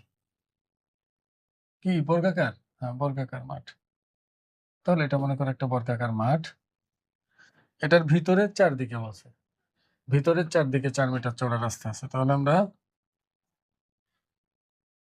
ভিতরের চারদিকে একটা, এটা মনে করো এদিক দিয়ে রাস্তা আছে, এই রাস্তাগুলোর দিকে সবগুলো 4 মিটার, এদিকেও 4 মিটার, এদিকেও 4 মিটার, এদিকেও 4 মিটার, সব দিকে 4 মিটার চওড়া রাস্তা আছে। আর বলছে রাস্তার ক্ষেত্রফল 1 হেক্টর। আমরা কিন্তু জানি 1 হেক্টর সমান হলো 10,000 বর্গ মিটার, 10,000 বর্গ মিটার মানে হলো 1 হেক্টর। তা তুমি দেখো এখানে আমাকে বলছে তবে রাস্তা বাদে মাঠের ভিতরের ক্ষেত্রফল কত হবে। তো এখানে আমার তথ্য দেখো দেওয়া আছে শুধু 4 মিটার রাস্তা চারদিকে, এটা বলছে, আর অন্য কিছু বলে নাই। তাহলে আমরা এক কাজ করি, রাস্তা বাদে দৈর্ঘ্য অথবা রাস্তা সহ দৈর্ঘ্য যে কোনো একটা কিছু ধরে নিতে পারবো। আমরা ধরে নিই যে রাস্তা বাদে দৈর্ঘ্য হলো x মিটার, রাস্তা বাদে দৈর্ঘ্য হলো x মিটার, তাহলে এটাও x হলো, এটাও x, এটাও x, সবগুলো x হবে। তাহলে দেখো এটা কত হবে, দেখো এর এইটুকু হলো 4, এইটুকু 4, এই পাশে 4, আর এখান থেকে এটুকু আমরা রাস্তা বাদে এক্স ধরছি দৈর্ঘ্য, তাহলে এদিকে 4 বাড়বে, এদিকে 4 বাড়বে, তাহলে 4 4 8, দুই পাশ থেকে 4 4 যোগ হলে x প্লাস 8 হবে। তাহলে আমি যদি x প্লাস 8 কে বর্গ করি, তাহলে সম্পূর্ণটার ক্ষেত্রফল বের হবে, সম্পূর্ণটার ক্ষেত্রফল। এটার কে বর্গ করলে সম্পূর্ণটার ক্ষেত্রফল বের হবে, আর x কে বর্গ করলে ভিতরের অংশের ক্ষেত্রফল বের হবে। এখন সম্পূর্ণটার ক্ষেত্রফল থেকে যদি ভিতরের অংশের ক্ষেত্রফল বাদ দিই, তাহলে রাস্তার ক্ষেত্রফল বের হবে, আর রাস্তার ক্ষেত্রফল কত, এই যে এটা। তাহলে আমরা এটাই করবো, দেখো x প্লাস 8 এটা লিখি। তাহলে আমরা এখানে লিখতে পারি যে আমরা জানি, এই তথ্যগুলো আমাদের উল্লেখ করতে হবে। আমরা জানি 1 হেক্টর সমান হলো, হেক্টর বানান ভুল হয়েছে নাকি, কয়টা, 1 হেক্টর সমান হলো 10,000 বর্গ মিটার, বর্গ মিটার ধরে নেই, ধরি। আর রাস্তা বাদে, রাস্তা বাদে মাঠের ভিতরে ক্ষেত্রফল চেয়েছে তো, আচ্ছা রাস্তা বাদে দৈর্ঘ্য হলো এক্স, এক্স মিটার মানে বাহুর দৈর্ঘ্য এক্স, এটা বুঝিয়েছি। তাহলে রাস্তা বাদে ক্ষেত্রফল হয়ে যাবে কত, বাহুকে বর্গ করলে যা হয় সেটা এক্স স্কোয়ার বর্গ মিটার।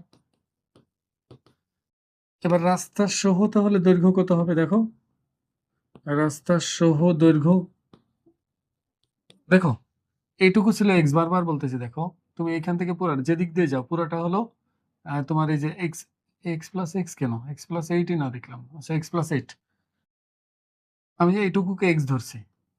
তা আমি যদি পুরোটা যেতে চাই এই পাশ থেকে এই পাশ পর্যন্ত, তাহলে এইখান থেকে 4 মিটার আমাকে বাড়াতে হবে, এই পাশে 4 মিটার বাড়াতে হবে, তাহলে এক্স এর সাথে কত যোগ হবে, মোট 4 যোগ 4 8 যোগ হবে আর কি। তাহলে রাস্তার সহ দৈর্ঘ্য হবে এক্স প্লাস 4 যোগ 4 অথবা 2 গুণ 4, দুই পাশে 4 আছে এই জন্য একবার 2 গুণ 4 দেওয়া যায়, এত মিটার। তাহলে এক্স প্লাস 8 মিটার। তাহলে রাস্তা বাদে ক্ষেত্রফল কত আসতেছে, ক্ষেত্রফল এক্স প্লাস 8 তার হোল স্কোয়ার হবে, বর্গ মিটার। আর আমরা জানি রাস্তা সহ ক্ষেত্রফল থেকে রাস্তা বাদে ক্ষেত্রফল বাদ দিলে রাস্তার ক্ষেত্রফল পাওয়া যায় সব সময়ের জন্য। তাহলে আমি লিখতে পারি যে প্রশ্ন মতে আসতেছে হলো তোমার এই এক্স প্লাস 8 এর হোল স্কোয়ার সমান মাইনাস এক্স স্কোয়ার সমান হলো কত, 1 হেক্টর ছিল, তাহলে 10,000, 10,000।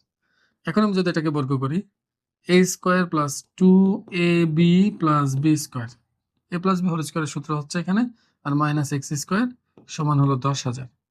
একটু লক্ষ্য করো, অনেকে প্রশ্ন করে যে স্যার এটা এ স্কোয়ার মাইনাস বি স্কোয়ারের সূত্র আমরা কেন ভাঙাইলাম না, এটাকে এ এটাকে বি ধরলে এ প্লাস বি ইন্টু এ মাইনাস বি পাওয়া যায়। তুমি মনে রাখবা এ প্লাস বি ইন্টু এ মাইনাস বি এটা শুধু উৎপাদকের বিশ্লেষণের সময় ছাড়া আর কোনো জায়গায় কাজে লাগে না। আমি যেহেতু এখানে মান বের করতেছি, তাহলে কখনোই দুটো এখানেই এ পাশে যদি জিরো হয়, এ পাশে জিরো থাকলে তখন ওই সূত্রে ভাঙাইতাম এ প্লাস বি ইন্টু এ মাইনাস বি, কারণ গুণ আকারে প্রকাশ করতাম, মানে উৎপাদক বিশ্লেষণ করার চেষ্টা করতাম। আমরা কখন উৎপাদক বিশ্লেষণ করার চেষ্টা করি, যখন ডানে জিরো আছে তখন, কিন্তু এখানে ডানে তো জিরো নাই, তাহলে আমরা এখনই উৎপাদক বিশ্লেষণের সূত্র করবো না।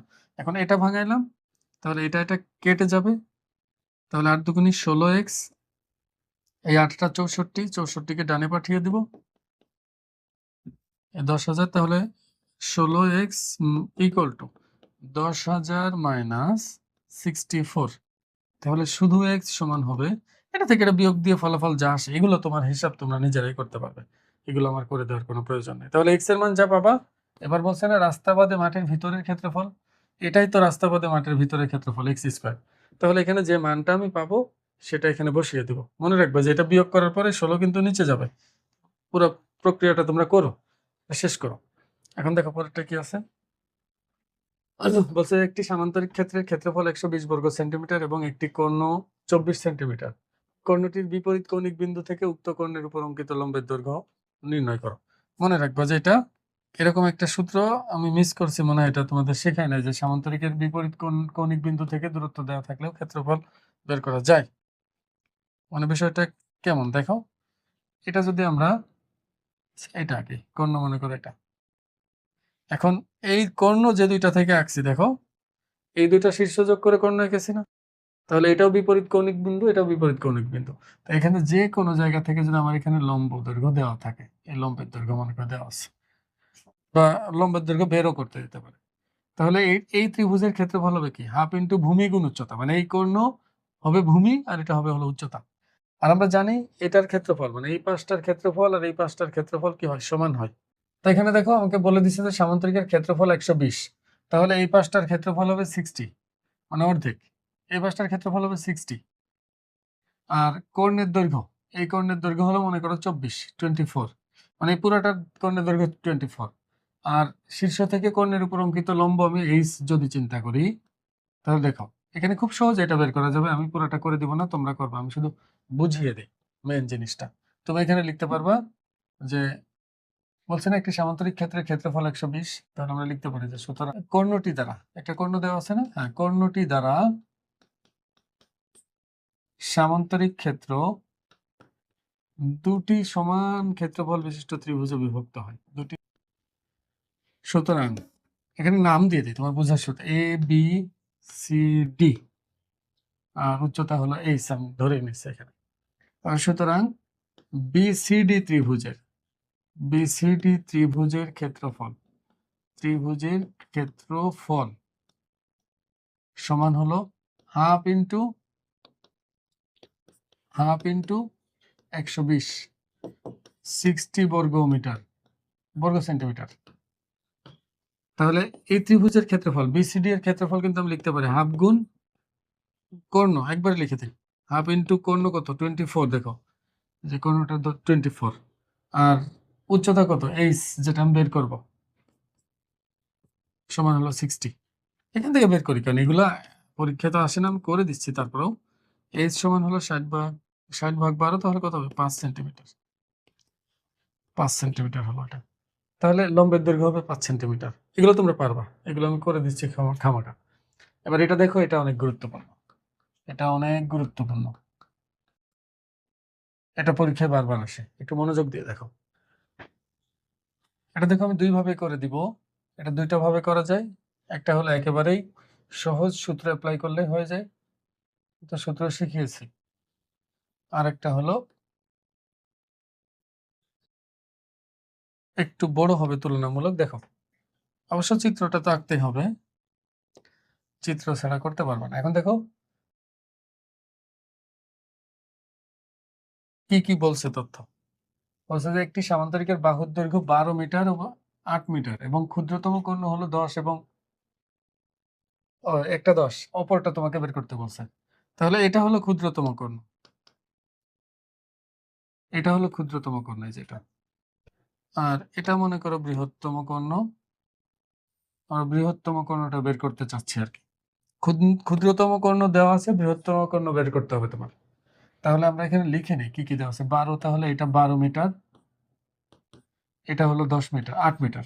আর এই কর্ণটা কত বলে দিয়েছে, এই কর্ণটা বলে দিয়েছে হলো 10 মিটার, এটা হলো 10 মিটার। তাহলে এটা যদি 8 মিটার হয়, এটাও 8 মিটার হবে। আমি বইয়ে যেভাবে করা আছে আমি ওইটার মতো করে শুধু বুঝিয়ে দিব, পুরো বাংলা লিখবো না, তোমরা বইয়েরটাই তুলবে। নিয়ম একই নিয়মে আমি বোঝাচ্ছি, এই জন্য একটু মনোযোগ দিয়ে দেখো। দেখো আমি যদি এই কর্ণটা বের করতে চাই, নাম যদি দেই এটা এ বি সি ডি, মনে করো আমার বিডি দরকার, আমি বিডিটা বের করতে চাচ্ছি, তাহলে আমাকে কি করতে হবে, এটাকে একটু বর্ধিত করে এটার উপর একটা লম্ব যদি আমি টেনে নেই, দেখো এটা লম্ব যদি আমি এখানে টেনে নেই, তাহলে কি ঘটলো, এটা একটা সমকোণী ত্রিভুজ হয়ে গেল। যে এই পুরাটা একটা সমকোণী ত্রিভুজ হয়ে গেছে। খেয়াল করো, এই সমকোণী ত্রিভুজের অতিভুজটা আমাকে বের করতে বলছে। অপর কর্ণ মানে কি, এই অতিভুজটা বের করতে হবে। আমি যদি এই অতিভুজ বের করতে চাই, অবশ্যই আমাকে এই উচ্চতাটা জানতে হবে। এই 8 কিন্তু এটা, এই 8 কিন্তু যে এই পাশে যেটা আছে সেটাই, যে এটা 8। আমার উচ্চতাটা বের করতে হবে এবং এই ভূমিটা এটুকু বের করতে হবে। আমি যদি এটা ই বলি নাম, তাহলে ই থেকে এ পর্যন্ত এইটুকু দূরত্ব যদি আমি এক্স চিন্তা করি, আর এটা যদি উচ্চতা এইচ চিন্তা করি, তাহলে আমার দুইটা অজানা জিনিস এখানে চলে আসছে, একটা হলো এক্স, একটা হলো এইচ। আমি যদি কোনোভাবে এক্স এবং এইচ বের করতে পারি, তাহলে কিন্তু বিডি বের করা সম্ভব পিথাগোরাসের উপপাদ্য দিয়ে। বইয়ের মধ্যে এভাবেই করা আছে। তাহলে এখানে আমি এক কাজ করি, আমি যদি এটা থেকে এটার উপর একটা লম্ব টানি, এটার উপর একটা লম্ব মনে করো আমি টেনে দিলাম, তাহলে কি ঘটবে দেখো, এই এইচ এর মান আর এই এইচ এর মান সেম হবে। আমি কোনোভাবে এইচ এর মানটা বের করতে পারলে, দেখো এইচ এর মানটা কোনোভাবে যদি বের করতে পারি, অতিভুজ জানা, এইচ জানা হয়ে গেলে তখন ভূমিটা বের করতে পারবো পিথাগোরাস দিয়ে।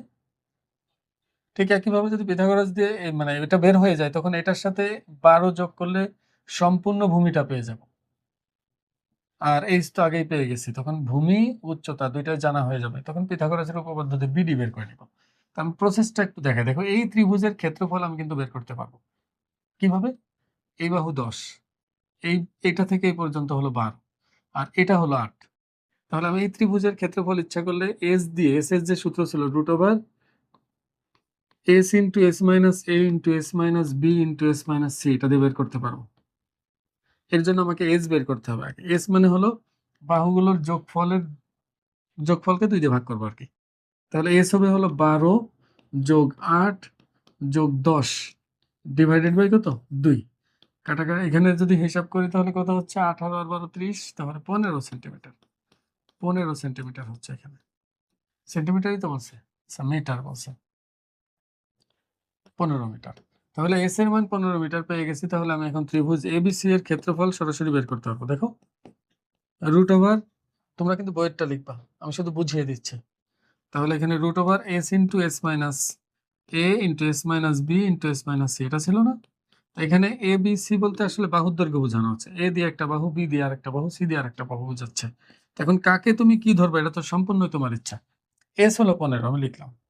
তাহলে 15 থেকে একবার একটা বাহু বিয়োগ, 15 থেকে আর একটা বাহু বিয়োগ, 15 থেকে অবশিষ্ট বাহুটাও বিয়োগ, 15 থেকে অবশিষ্ট বাহুটাও বিয়োগ। তাই এটা হিসাব করলে যা হবে সেটা হলো ক্ষেত্রফল।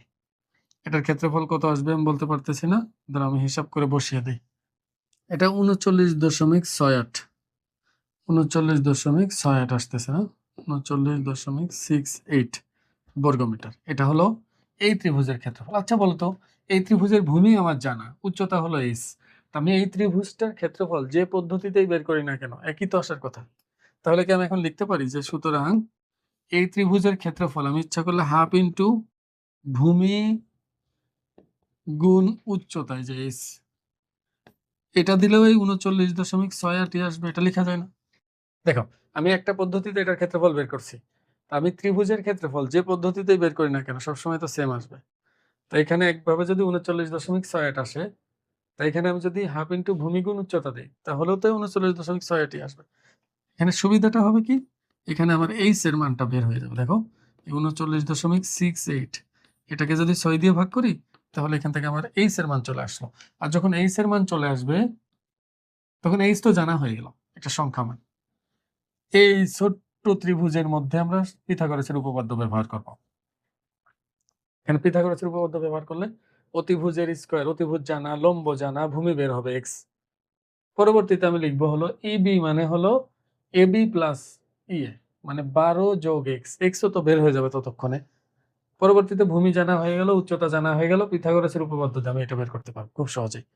এটা আমার কাছে চেয়েছে, যেহেতু উদাহরণের মধ্যে পুরাটাই করে দেওয়া আছে উদাহরণে, এই জন্য আমি আর এটা করাই দিচ্ছি না, তোমরা করবা। এবার দেখো, আমি যদি অন্য পদ্ধতিতে এটা বের করতে চাইতাম, একটু লক্ষ্য করো, এটার মধ্যে চিন্তা করো, একটা বাহুর দৈর্ঘ্য এ সমান হলো 12 দেওয়া আছে, আর একটা বাহুর দৈর্ঘ্য বি সমান মনে করো 8 দেওয়া আছে। এখন একটা কর্ণ D1 দেওয়া আছে মনে করো কত 10, অপর কর্ণ D2 মনে করো আমি বের করবো এখান থেকে।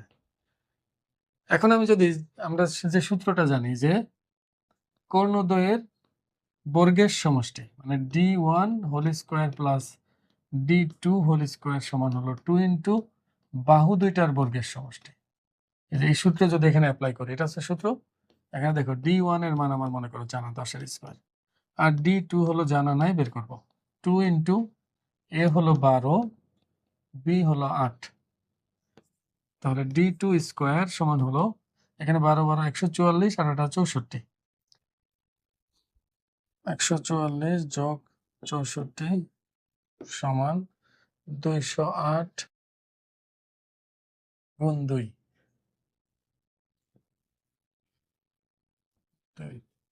416 বিয়োগ 100, তার মানে 316, 316। এখন 316কে আমরা যদি রুট করি তাহলে উত্তর চলে আসবে। 316 এর রুট কত? এটা হলো 17.78, 17.78, এটা এটা হলো আমাদের আনসার। এটা অনেক শর্টকাটে চলে আসে। তোমার যদি করতে দেয় নাম্বার দেয় তাহলে এভাবে করো, কোনো সমস্যা নাই। এবার দেখো উদাহরণ 13 বলছে একটি রম্বসের একটি কর্ণ 10 মিটার এবং ক্ষেত্রফল 120 বর্গমিটার হলে অপর কর্ণ এবং পরিসীমা নির্ণয় করো। আমি বাংলা লিখবো না, আমি শুধু বুঝিয়ে দেবো, কারণ এগুলো অনেক বেশি সময় লেগে যাচ্ছে, এগুলো তোমরা এমনিতেই পারবা, শুধু বুঝিয়ে দিলে। একটু খেয়াল করো, একটা কর্ণের দৈর্ঘ্য বলছে 10 মিটার, এটা মনে করো একটা একটা কর্ণ, এটা কি ওইটা, এটার নিশ্চয়তা নাই, এটাও হতে পারে এটাও হতে পারে, আমি এটাই দিলাম 10 মিটার। আর ক্ষেত্রফল হলো 120। আমরা জানি রম্বসের ক্ষেত্রফল হলো হাফ ইন্টু কর্ণ দৈর্ঘ্য গুণফল, আর এটাও আমরা জানি এটা পরস্পর সমকোণে ছেদ করে। তাহলে আমি এখানে লিখতে পারি একটা কর্ণ যদি D1 হয়, এই কর্ণটা মনে করো D1 10 মিটার, আমি ধরে নিলাম এই D1 মনে করো 10 মিটার, আর D2 আমি মনে করো বের করব, আর মোট ক্ষেত্রফল হলো 120। তাহলে আমরা লিখতে পারি half into D1 into D2 সমান হলো 120, এটা লেখা যাবে। এখান থেকে আমার জানা আছে হলো D1 এটা 10 মিটার, D2 অজানা। এখন যদি আমি এটা কাটাকাটি করি তাহলে এখানে পাবো হলো 5, তাহলে 5 কে ডানে পাঠিয়ে দিলে D2 সমান আসবে হলো 120 ডিভাইডেড বাই 5, তাহলে D2 আমরা পাচ্ছি হলো 24। তবে দেখো অপর কর্ণ কত হচ্ছে 24। এখন তুমি দেখো আমাকে বলছে যে পরিসীমা নির্ণয় করো এবং অপর কর্ণ নির্ণয় করো। অপর কর্ণ তো আমার বের হলো, এখন পরিসীমা যদি নির্ণয় করতে হয় তাহলে আমাকে বাহুর দৈর্ঘ্য জানতে হবে। এখন তুমি একটু লক্ষ্য করো, এই পুরাটা যদি 10 হয় তাহলে এই পাশটা হবে হলো 5, আর এই পুরাটা যদি 24 হয় তাহলে এই পাশটা হবে হলো 12। আর এটা সমকোণ, আমরা জানি রম্বসের কর্ণদ্বয় পরস্পরকে সমকোণে সমদ্বিখণ্ডিত করে, এই কারণে অর্ধেক এ পাশে অর্ধেক ওই পাশে, একইভাবে এই কারণে এখানে এটা সমকোণ। এখন পিথাগোরাসের উপপাদ্য যদি আমি বাহুর দৈর্ঘ্য বের করতে চাই তাহলে বাহুর দৈর্ঘ্য হবে হচ্ছে রুট ওভার মানে হাফ ইন্টু রুট ওভার কর্ণদ্বয়ের বর্গের সমষ্টি। আমরা সরাসরি ওটা দিয়েও করতে পারি। কর্ণ দুটা কি কি ছিল, একটা 10 আর একটা হলো 24, তাহলে আমি এটা দিলেও হবে। দেখো 24-এর স্কোয়ার যোগ 10-এর স্কোয়ার, এটা দিলেও ফলাফল চলে আসবে। আর যদি চাও যে না আমি এভাবে করব না, আমি এটা নিয়ে চিন্তা করি, এটা একটা সমকোণী ত্রিভুজ, এর এ হবে হলো রুট ওভার দৈর্ঘ্য স্কোয়ার প্লাস মানে ভূমি স্কোয়ার প্লাস লম্ব স্কোয়ার, এটাতে উত্তর চলে আসবে 144, 144 আর এখানে আসবে হলো 25, 169 রুট করলে হবে 13, তাহলে এটা এর মান হবে 13। তাহলে এরকম বাহু আছে কয়টা, 4টা, তাহলে পরিসীমা হবে 4 মানে 4 গুণ 13 হবে, এটা হবে পরিসীমা। 4 13 কত 52, এটা পরিসীমা। তোমরা কিন্তু অবশ্যই বইয়েরটা দেখে বইয়ের মতো করে তুলবে, আমি শুধু বুঝিয়ে দিচ্ছি, বই এইভাবেই করা আছে দেখো। আমি আশা করবো তোমরা এটা করতে পারবে। এটা আরেকটা গুরুত্বপূর্ণ প্রশ্ন, এটাও খুবই গুরুত্বপূর্ণ প্রশ্ন। দেখো বলছে যে একটি ট্রাপিজিয়ামের সমান্তরাল বাহুদ্বয়ের দৈর্ঘ্য যথাক্রমে 91 সেন্টিমিটার ও 51 সেন্টিমিটার এবং অপর বাহু দুটির দৈর্ঘ্য যথাক্রমে 37 সেন্টিমিটার এবং 13 সেন্টিমিটার। ট্রাপিজিয়ামটির ক্ষেত্রফল নির্ণয় করো। ট্রাপিজিয়ামের ক্ষেত্রফল নির্ণয় করার জন্য অবশ্যই আমাদের সমান্তরাল বাহুদ্বয়ের মধ্যবর্তী দূরত্ব বা উচ্চতা জানা লাগে। তাই এখানে দেখো আমাদের কিন্তু ওই তথ্যটা দেওয়া নেই। এখন আমরা যদি এটা ABCD চিন্তা করি, একটু লক্ষ্য করো, এখানে এটা সমান্তরাল বাহু, এর মধ্যে একটা হলো 91, একক আমি আবার আপাতত দিচ্ছি না, আর একটা হলো 51, তাহলে এটা হলো 51 সেন্টিমিটার। এবার বলছি যে অপর দুইটা বাহু হলো 37 এবং 13, তা একটা আমরা এটা 37 সেন্টিমিটার ধরলাম, এটা ধরলাম 13 সেন্টিমিটার। যদিও এটা যদি 37 হয় এটা 13 হয় কিভাবে, দুইটাই প্রায় সমান হয়ে গেছে। যাই হোক তুমি ধরে নাও এটা 13, তুমি একটু সুন্দর করে আঁকো, এটা একটু বড় দিও, ওইটা একটু ছোট দিও, পুরোপুরি আসলে একেবারে নিখুঁতভাবে এভাবে আঁকাও সম্ভব না। এবার লক্ষ্য করো একটু, এখানে এটা দুই ভাবে করা যায়। একটা হলো তুমি যদি এখান থেকে একটা লম্ব এখানেও এখান থেকেও যদি একটা লম্ব এখানেও এখানে দেখো, তাহলে মাঝখানে আয়তক্ষেত্র হয়ে যাবে। এটা দেখো এই পার্টটা একটা আয়তক্ষেত্র হয়ে যাবে, দেখো এই যে এটা। তাহলে এটা যদি 51 হয়, মাঝখানে এটুকু কি হবে, 51ই হবে, এটুকু 51 হবে। তাহলে এটা লম্ব এঁকেছি আমি, এখানেও লম্ব এঁকেছি, তার মানে এটা 51 হলে তখন এটাও 51 হবে, কারণ এই দুটো অলরেডি সমান্তরাল ছিল। তাহলে আমি বলতে পারি এটা যদি 51 হয়, বোঝার চেষ্টা করো, আমি এই পাশে একটা অজানা জিনিস আছে, এই পাশে একটা অজানা জিনিস আছে। উচ্চতাকে মনে করো আমি এইচ ধরতেছি, এই উচ্চতাটাও এইচ, এটাও তাহলে কি হবে এইচ। কারণ কারণ আমরা জানি সমান্তরাল যদি বাহু হয় তাহলে অবশ্যই লম্ব দূরত্ব যে কোনো জায়গা থেকে আঁকলে সেটা সমান হবে। এইটুকু যদি আমি এক্স চিন্তা করি, এটার নাম দিয়ে দিলাম, এটা এ বি সি ডি, এটা দিলাম হলো ই, মানে বি এর মান মনে করো আমরা এক্স চিন্তা করতেছি এটুকু। তাহলে এইটুকুকে আমরা কি বলতে পারি একটু বোঝার চেষ্টা কর। দেখো সম্পূর্ণটা হলো 91, মানে এই জায়গা থেকে শুরু করে এই পর্যন্ত এটা হলো 91, এই পাশেরটুকু হলো এক্স আর এইটুকু হলো 51। দেখো 91 থেকে আমরা এক্স বাদ দিব, 51 বাদ দিব, মানে এইটুকু বাদ দিব, এটুকু বাদ দিব। তো 91 থেকে যদি আমি 51 বাদ দিই তাহলে কত হয়? 40 হয়। আবার ওই 40 থেকে যদি এক্স বাদ দিই তাহলে এটা আসলে 40 মাইনাস এক্স হয়। এটা হবে কি 40 মাইনাস এক্স, 40 মাইনাস এক্স। এবার খেয়াল করো 91 আমি মুছে দিলাম, মানে এটাকে আমরা ধরছি হলো এক্স, এই পার্টটা এখান থেকে এটুকু এটা হলো এক্স, আর এটুকু হচ্ছে 40 মাইনাস এক্স। কেন 40 মাইনাস এক্স? কারণ এটুকু 51, এটুকু 51, এই পুরো 91 থেকে 51 বাদ আবার এক্সও বাদ, তাহলে এটাই হচ্ছে। তা দেখো এখানে দুইটা সমকোণী ত্রিভুজ, এখানে একটা এখানে একটা। এই দুইটা সমকোণী ত্রিভুজ থেকে আমরা দুইবার পিথাগোরাসের উপপাদ্য ব্যবহার করে দুইটা সমীকরণ পাবো। দুইটার মধ্যে এইচ এবং এক্স দুইটাই থাকবে। তাহলে সমাধান করে আমাকে এখানে এক্স আর এইচ এর মান বের করার কোনো ব্যাপার না। দেখো আমি যদি এটার ক্ষেত্রফল পেতে চাই তাহলে অবশ্যই আমাকে সমান্তরাল বাহু দুইটা জানা থাকতে হবে এবং উচ্চতাটা জানা থাকতে হবে। সমান্তরাল বাহু দুইটা দেওয়া আছে, উচ্চতাটাই শুধু দেওয়া নাই, আমি উচ্চতাটা বের করতে চাচ্ছি। তাহলে আমরা এখানে চিত্র, বাংলা কথা তুমি বইয়ের উদাহরণ থেকে লিখবা, আমি এমনি নর্মালি লিখতেছি। এটার নাম দিলাম হলো এফ। ধরছি কি এগুলো বলতেছি না, আমি শুধু লিখতেছি ত্রিভুজ বিইসি আমরা কি লিখতে পারি? পিথাগোরাসের উপপাদ্য অনুসারে লেখা যায় না? পিথাগোরাসের উপপাদ্য অনুসারে কি লিখতে পারবো? লম্ব স্কয়ার প্লাস ভূমি স্কয়ার সমান হলো অতিভুজের স্কয়ার, এটা লেখা যায়। তাহলে আমরা পাচ্ছি এইচ এর স্কয়ার প্লাস এক্স এর স্কয়ার সমান হলো 169। এটা একটা সমীকরণ পেয়ে যাবো এখান থেকে। এবার এই ত্রিভুজ নিয়ে যদি কাজ করি, দেখো এটাও সমকোণী ত্রিভুজ। এখানে আমরা লিখতে পারবো ত্রিভুজ এডিএফ, এডিএফ এ লম্ব স্কয়ার প্লাস ভূমি স্কয়ার, মানে এইচ এর স্কয়ার প্লাস 40 মাইনাস এক্স তার হোল স্কয়ার সমান হলো অতিভুজের স্কয়ার, মানে 37 এর স্কয়ার। এটার স্কয়ার প্লাস এটার স্কয়ার সমান 37 এর স্কয়ার। এখন এটা আমি এইচ এর স্কয়ার পেলাম, এটা a minus b whole square যদি আমি দেই তাহলে সূত্র হবে a square minus 2ab plus b square. এখন 37 এর স্কয়ার কত হয়? এটা যা হবে এটা বসিয়ে রাখবো এখানে, পরে বসাচ্ছি আমি ক্যালকুলেটর নিয়ে এসে। তাহলে এখানে পাচ্ছি হলো H square plus x square. দেখো এই দুইটাকে আমি পাশাপাশি রাখছি, কিন্তু এইচ এর স্কয়ার আর এক্স এর স্কয়ারকে। আর এখানে 40 এর স্কয়ার হবে কত? 4 4 16, 1600, 4 দুগুণে 8 মাইনাস 8x, মানে 80x আর কি, সরি 80x। এটা হবে হচ্ছে 1369, 1369। এবার দেখো এইচ এর স্কয়ার প্লাস এক্স এর স্কয়ার, এই দুইটার পরিবর্তে আমি সরাসরি এটা বসিয়ে দিতে পারি 169 এখানে। তাহলে 169 এখানে বসিয়ে দেই, 1600 মাইনাস 80x সমান হচ্ছে 1369। এবার আমি যদি এই দুটো যোগ করি তাহলে আমি পাচ্ছি 1769 মাইনাস এটাই পাশে আসলে 1369 সমান হলো 80x, মানে মাইনাস 80x ডানে গেলে প্লাস 80x হলো। এটা থেকে এটা বিয়োগ দিলে তাহলে পাবো হলো 400 সমান হলো 80x। 80 দিয়ে যদি কাটাকাটি করি তাহলে x সমান পাবো হলো 5 8 40, একটা শূন্য কাটা 5, তাহলে x এর মান পাচ্ছে হলো 5।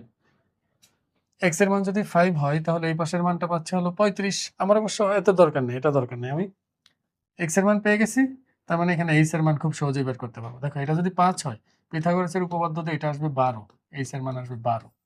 এবার আমি ক্ষেত্রফল বের করতে পারবো হাফ ইন্টু সমান্তরাল বাহুদের যোগফল, মানে 91 যোগ 51 গুণ এদের মধ্যবর্তী দূরত্ব কত? 12। এটা দিলেই ক্ষেত্রফল বের হয়ে যাবে। এটা তোমরা সুন্দর করে লিখবা, এটা পরীক্ষা আসে। 12 নম্বর উদাহরণ আর 14 নম্বর উদাহরণ, এটা খুব ভালোভাবে শিখবা। উদাহরণ 15তে বলছে যে একটি সুষম পঞ্চভুজের প্রতি বাহুর দৈর্ঘ্য যদি 4 মিটার হয় এর ক্ষেত্রফল নির্ণয় করো।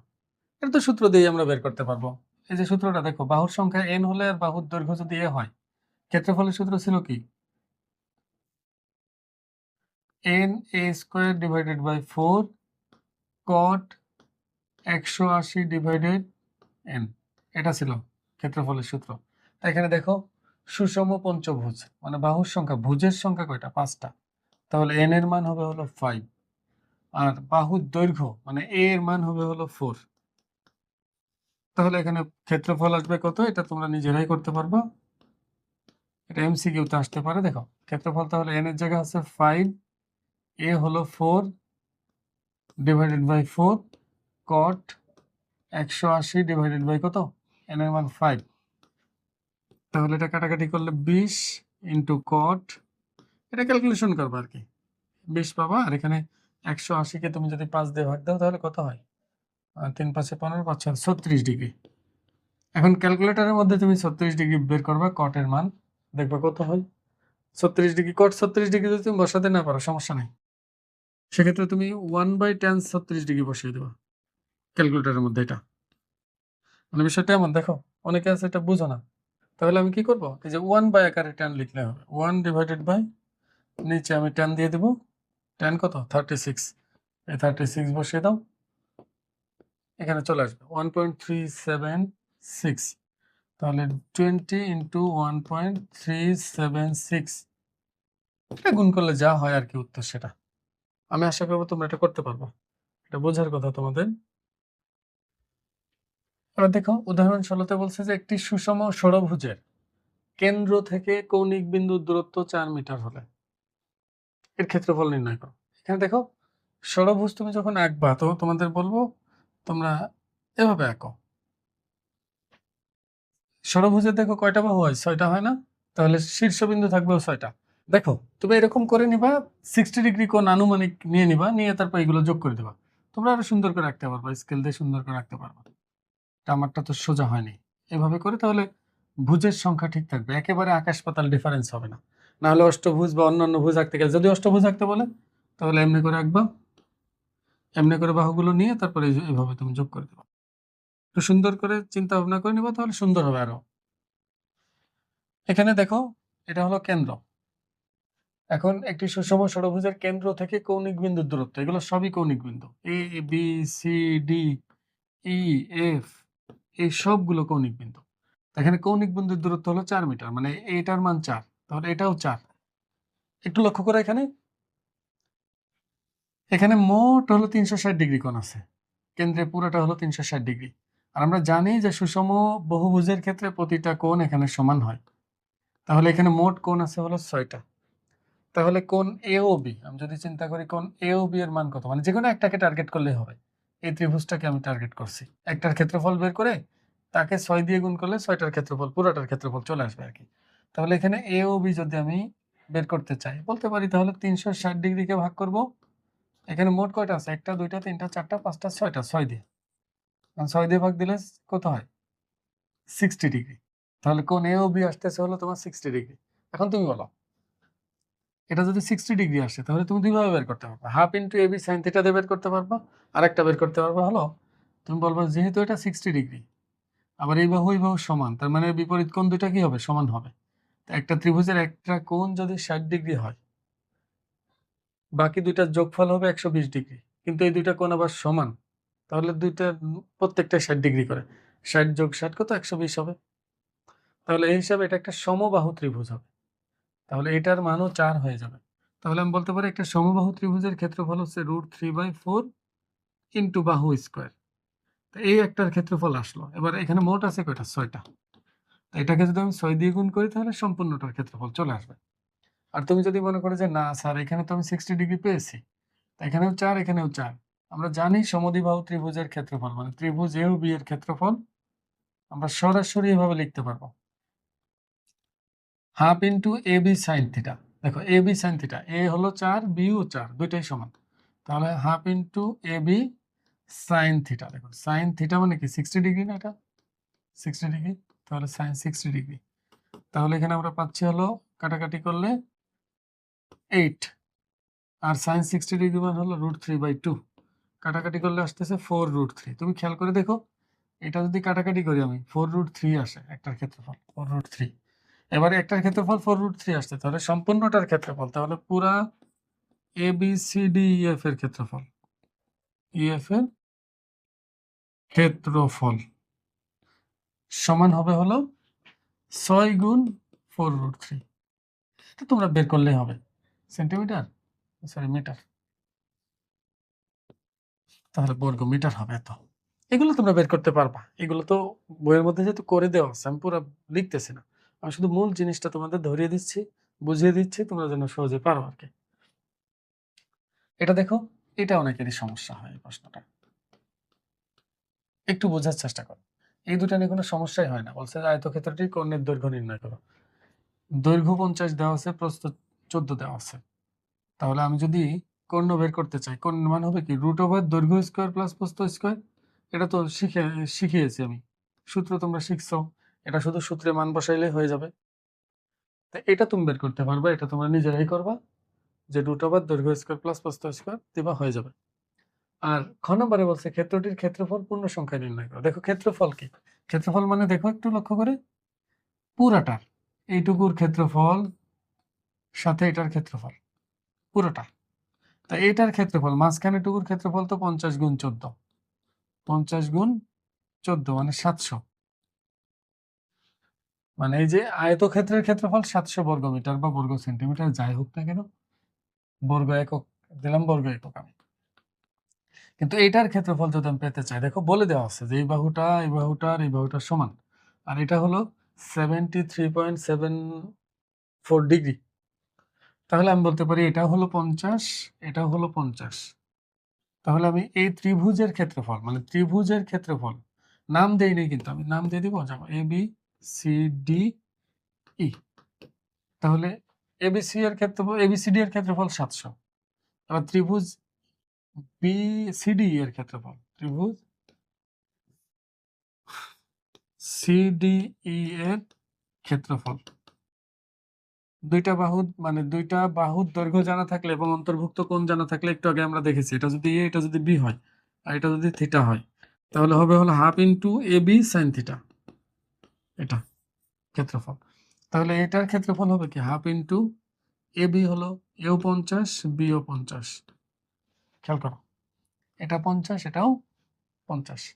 তাহলে half into A B sine theta, sign কত, এত বিশ্রী 7374 ডিগ্রি। তাহলে এটা কাটাকাটি করলে 1250 কত 25 হয়, 25 গুণ 50 কত হবে 1250। হ্যাঁ 1250, আর এখানে সাইন 73.74 ডিগ্রি বসিয়ে দেখি কত আসে, 73.74 ডিগ্রি, 0.960000, আচ্ছা 0.96, এটাই। এখন 1250কে যদি এটাতে গুণ দেই, গুণ 1200, গুণ 1200, সরি 1250, কত হলো 1200 আসবে, 1200। দেখো এই যে এটা তুমি বাড়তি যতটুকু অনেক দূর পর্যন্ত নিয়ে এসেছি না, এই জন্য হালকা একটু বেশি আসছে, আমার যেহেতু পূর্ণ সংখ্যা বের করতে বলছে, তা পূর্ণ সংখ্যাটা নিলাম। তাহলে পুরা ক্ষেত্রের ক্ষেত্রফল হবে হলো, ক্ষেত্রটির ক্ষেত্রফল 1200 যোগ 700, তাহলে কত হবে 1900 বর্গ একক। এটা খুবই সহজ। কখন এবার বলছে সমদ্বিবাহু ত্রিভুজের গ্রহণযোগ্য পরিসীমা, মানে এই ত্রিভুজটির গ্রহণযোগ্য পরিসীমা তোমাকে নির্ণয় করতে বলছে। একটু লক্ষ্য করো, এখানে অলরেডি আমরা এটার ক্ষেত্রফল 1200 পেয়ে গেছি এর আগেরটাই, আর এটা 50 হলে এটাও 50, এটাও 50। এটা সমদ্বিবাহু ত্রিভুজ, একটু লক্ষ্য করো, এটা একটা সমদ্বিবাহু ত্রিভুজ। এটা সমান সমান বাহু, আমরা জানি সমান সমান বাহু, দুইটা বাহু সমান হলে তাকে সমান সমান বাহু বলা হয়। আর এটা হলো ভূমি, এই ভূমি হলো কি বি। এখন আমি ইচ্ছা করলে এখান থেকে বি এর মান খুব সহজে বের করতে পারবো, তারপরে 50 যোগ 50 যোগ বি দিলে পরিসীমা বের হয়ে যাবে। কিন্তু গ্রহণযোগ্য পরিসীমা বলেছে, তার মানে এর মধ্যে কিছু একটা কিন্তু আছে। তাহলে দেখো সমদ্বিবাহু ত্রিভুজের ক্ষেত্রফলের সূত্র কি ছিল, b/4 আর √4a² মাইনাস b², এটা ছিল হচ্ছে সমদ্বিবাহু ত্রিভুজের ক্ষেত্রফল। আর অলরেডি আমরা বের করে ফেলছি এটা 1200, এটা আমরা সরাসরি ব্যবহার করতে পারবো, খ থেকে আমরা পেয়েছি এটা। এখন আমাদের এখানে a এর মান জানা, দেখো b/4 √4a², এর মান জানা কত 50, সমান হলো 1200। তাহলে বর্গ করি উভয় পাশে। এটাকে বর্গ করলে হয় বি স্কোয়ার, এটাকে বর্গ করলে হয় 16, আর এখানে বর্গ করলে স্কোয়ার রুট কাটা যাবে পুরোটাই। তাহলে এখানে আসবে হলো 2500 গুণ 4, তাহলে 10,000 মাইনাস বি স্কোয়ার সমান হলো 12 গুণ 12 144, আর 0 4টা হয়ে যাবে, দুইটা জায়গায় 4টা, মানে এটাকে বর্গ করো। তুমি ক্যালকুলেটর ব্যবহার করো, কোনো সমস্যা নেই, এভাবে করতে হবে এমন কোনো কথা নাই। তো এটার সাথে এটা গুণ করলে আমরা পাচ্ছি হলো বি, কত b square, 10,000 b square, minus এটার সাথে এটা গুণ করলে পাবো হলো বি টু দি পাওয়ার 4, আর এটার সাথে এটা গুণ করলে 144, 4টা 0 গুণ 16। এবার সবগুলোকে যদি এক পাশে নিয়ে যাই তাহলে বি টু দি পাওয়ার 4 এর পাশে নিলাম, মাইনাসটা প্লাস হয়ে গেল, এটাও পাশে নিলে প্লাসটা মাইনাস হয়ে যাবে, মানে 10,000 বি স্কোয়ার, আর এটা ওই পাশেই ছিল, এটা প্লাস রয়ে যাবে, এটা গুণ করলে হবে 2304, 4টা 0, এটা ইকুয়াল টু 0। মানে দেখো আমি এগুলোকে ডানে নিতে চেয়েছি কিন্তু ডানে নেইনি, মনে মনে চিন্তা করছি ডানে নিছি, কিন্তু পুরোটাকে বামে লিখছি, আর বামে যে শূন্যটা ছিল ওটাকে ডানে লিখছি, একটা লাইন কম করছি। এখন তুমি যদি এটা মিডল টার্ম করো, এটা অবশ্যই তোমাকে ক্যালকুলেটর ব্যবহার করতে হবে, সেক্ষেত্রে তুমি এইভাবে চিন্তা করো, এটাকে 4 চিন্তা না করে এটা বি স্কোয়ার চিন্তা করো, শুধু স্কোয়ার, আর এই স্কোয়ারটাকে তুমি শুধু এটা চিন্তা, মানে আমি এভাবে চিন্তা করতে পারি না, বি স্কোয়ার মাইনাস কত, মাইনাস 10,000, মাইনাস 10,000 বি স্কোয়ার, মানে এটা তো একটা বি এর মতো, দেখো এটা x square minus 10,000 x plus এটা, এটা বসাইলে এখান থেকে এক্স এর মান তুমি পেয়ে যাবা। ক্যালকুলেটারে কিভাবে বের করতে হয় তোমরা জানো নিশ্চয়ই। তাই এখানে বের করলে তোমার বি এর মান শেষ পর্যন্ত দুইটা আসে, একটা হলো 80 আর একটা হলো 60। এখানে এসে প্যাচ লাগে অনেকের। দেখো আমি যখন এই অঙ্কটা সমাধান করতেছিলাম তখন এই অবস্থায় এসে আমি বর্গ করছি উভয় পাশে, আর বর্গ করলে অবাঞ্ছিত মূল আসে, মানে যেটা উত্তর না সেরকম কিছু চলে আসতে পারে। তো এখানে এরকম ঘটনা ঘটতে পারে, দেখো যেহেতু বর্গ করছি এবং একাধিক উত্তর আসছে, তা 80 এবং 60 এটার মধ্যে কোনটা গ্রহণযোগ্য এটা পরীক্ষা করার জন্য আমাকে অবশ্যই দেখতে হবে। দেখো এটা কিন্তু 73.74 ডিগ্রি ছিল, এই কোণটা 73.74 ডিগ্রি কিন্তু বইয়ে বলে দিছে, আর এটা সমদ্বিবাহু, এটা 50, এটা 50। তা আমি দেখবো এই বি এর মান 80 ধরলে এটা 73.74 থাকে কিনা, মানে তিন কোণের সমষ্টি 180 ডিগ্রি আসে কিনা। আবার দেখবো 60 বসিয়েও দেখবো যে তিন কোণের সমষ্টি 180 কিনা। যদি 180 আসে তাহলে তো সেটা গ্রহণযোগ্য হবে, আর না আসলে কিন্তু সেটা গ্রহণযোগ্য হবে না। তুমি 80 দিয়ে চিন্তা করো, আমি যদি 80 নেই বি এর মান, দেখো এটা 80, এটা কত 50, দেখো এই বাহুটা 50, এই বাহুটা 80, আর আমরা জানি দুইটা বাহু যদি সমান হয় তাহলে এদের বিপরীত কোণ দুইটা সমান হয়, তাহলে এটা থিটা হলে এটাও কি হবে, থিটা হবে। তা আমি যদি এভাবে চিন্তা করি, এটা ক্ষেত্রফল তো 1200 ছিল তাই না, তো আমি যদি বলি half into A B sine theta, এ হলো 50, বি হলো 80, half into A B sine theta, theta এর মান বের করবো সমান কত 1200, এখান থেকে আমরা থিটা এর মান বের করবো। দেখো কাটাকাটি করলে কত 40, 40 গুণ 2000, তাই না, 2000 ডানে পাঠিয়ে দেব, তাহলে সাইন থিটা সমান হলো 1200 ডিভাইডেড বাই 2000। এবার কাটাকাটি করলে আমরা পাচ্ছি সাইন থিটা সমান হলো, এটা এটা কাটা, এটা এটা কাটা, সেটা দশমিকে নেই, আমরা ক্যালকুলেটরে বের করি দেখি কত আসে। থিটাকে সাইনকে ওই পাশে পাঠাইলে বাস উভয় পাশে সাইন ইনভার্স নিয়ে নেয় আর কি, সাইন ইনভার্স 12/20, 12/20, তাহলে কত আসতেছে 36.86 ডিগ্রি। তাহলে আমরা থিটা এর মান পাচ্ছি হলো সরাসরি 36.86 ডিগ্রি। তাহলে দেখো এটা যদি এটা আসে তাহলে এটার মানও সেম, তাহলে দেখি তো ত্রিভুজের তিন কোণের সমষ্টি কত আসে, 73.74 ডিগ্রি যোগ 2 গুণ 36.86, কারণ এটা আসবে, কারণ এটা দুইটা আছে না, তাহলে এখানে কত আসে আমরা হিসাবটা করি, 2 গুণ এটা যোগ 73, দেখো এখানে আসছে কত 73.73, আর এটা 73, তাহলে তো দুইটা মিলে 146 হবে। তো ত্রিভুজের তিন কোণের সমষ্টি কি 146 ডিগ্রি, এটা এটা আর এটা যোগ করলে 146 হচ্ছে, এটা কি গ্রহণযোগ্য হবে? কোনোভাবেই না, কারণ ত্রিভুজের 3 কোণের সমষ্টি তো 180 হচ্ছে না। সমদ্বিবাহু রেখে আমি যদি এটা করতে চাই, তাহলে এবার 60 ধরে চিন্তা করো। সেম কাজ, এখানে 60 ধরো, 80 জায়গা কত 60।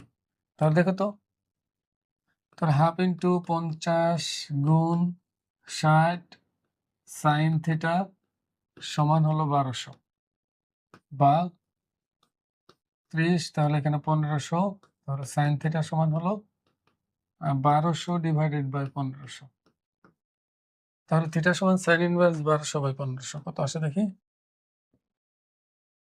Sign inverse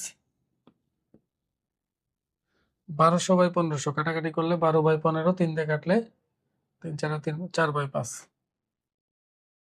4 by 5।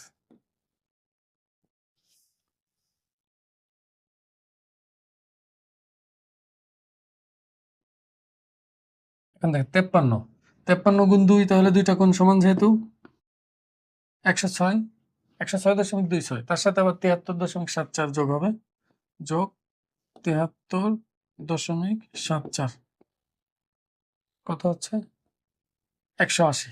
দেখো 180.0000, এটা বেশি আসছে কারণ এটা তো আর সম্পূর্ণ মান নেওয়া যায় না, একটু কম বেশি হয়।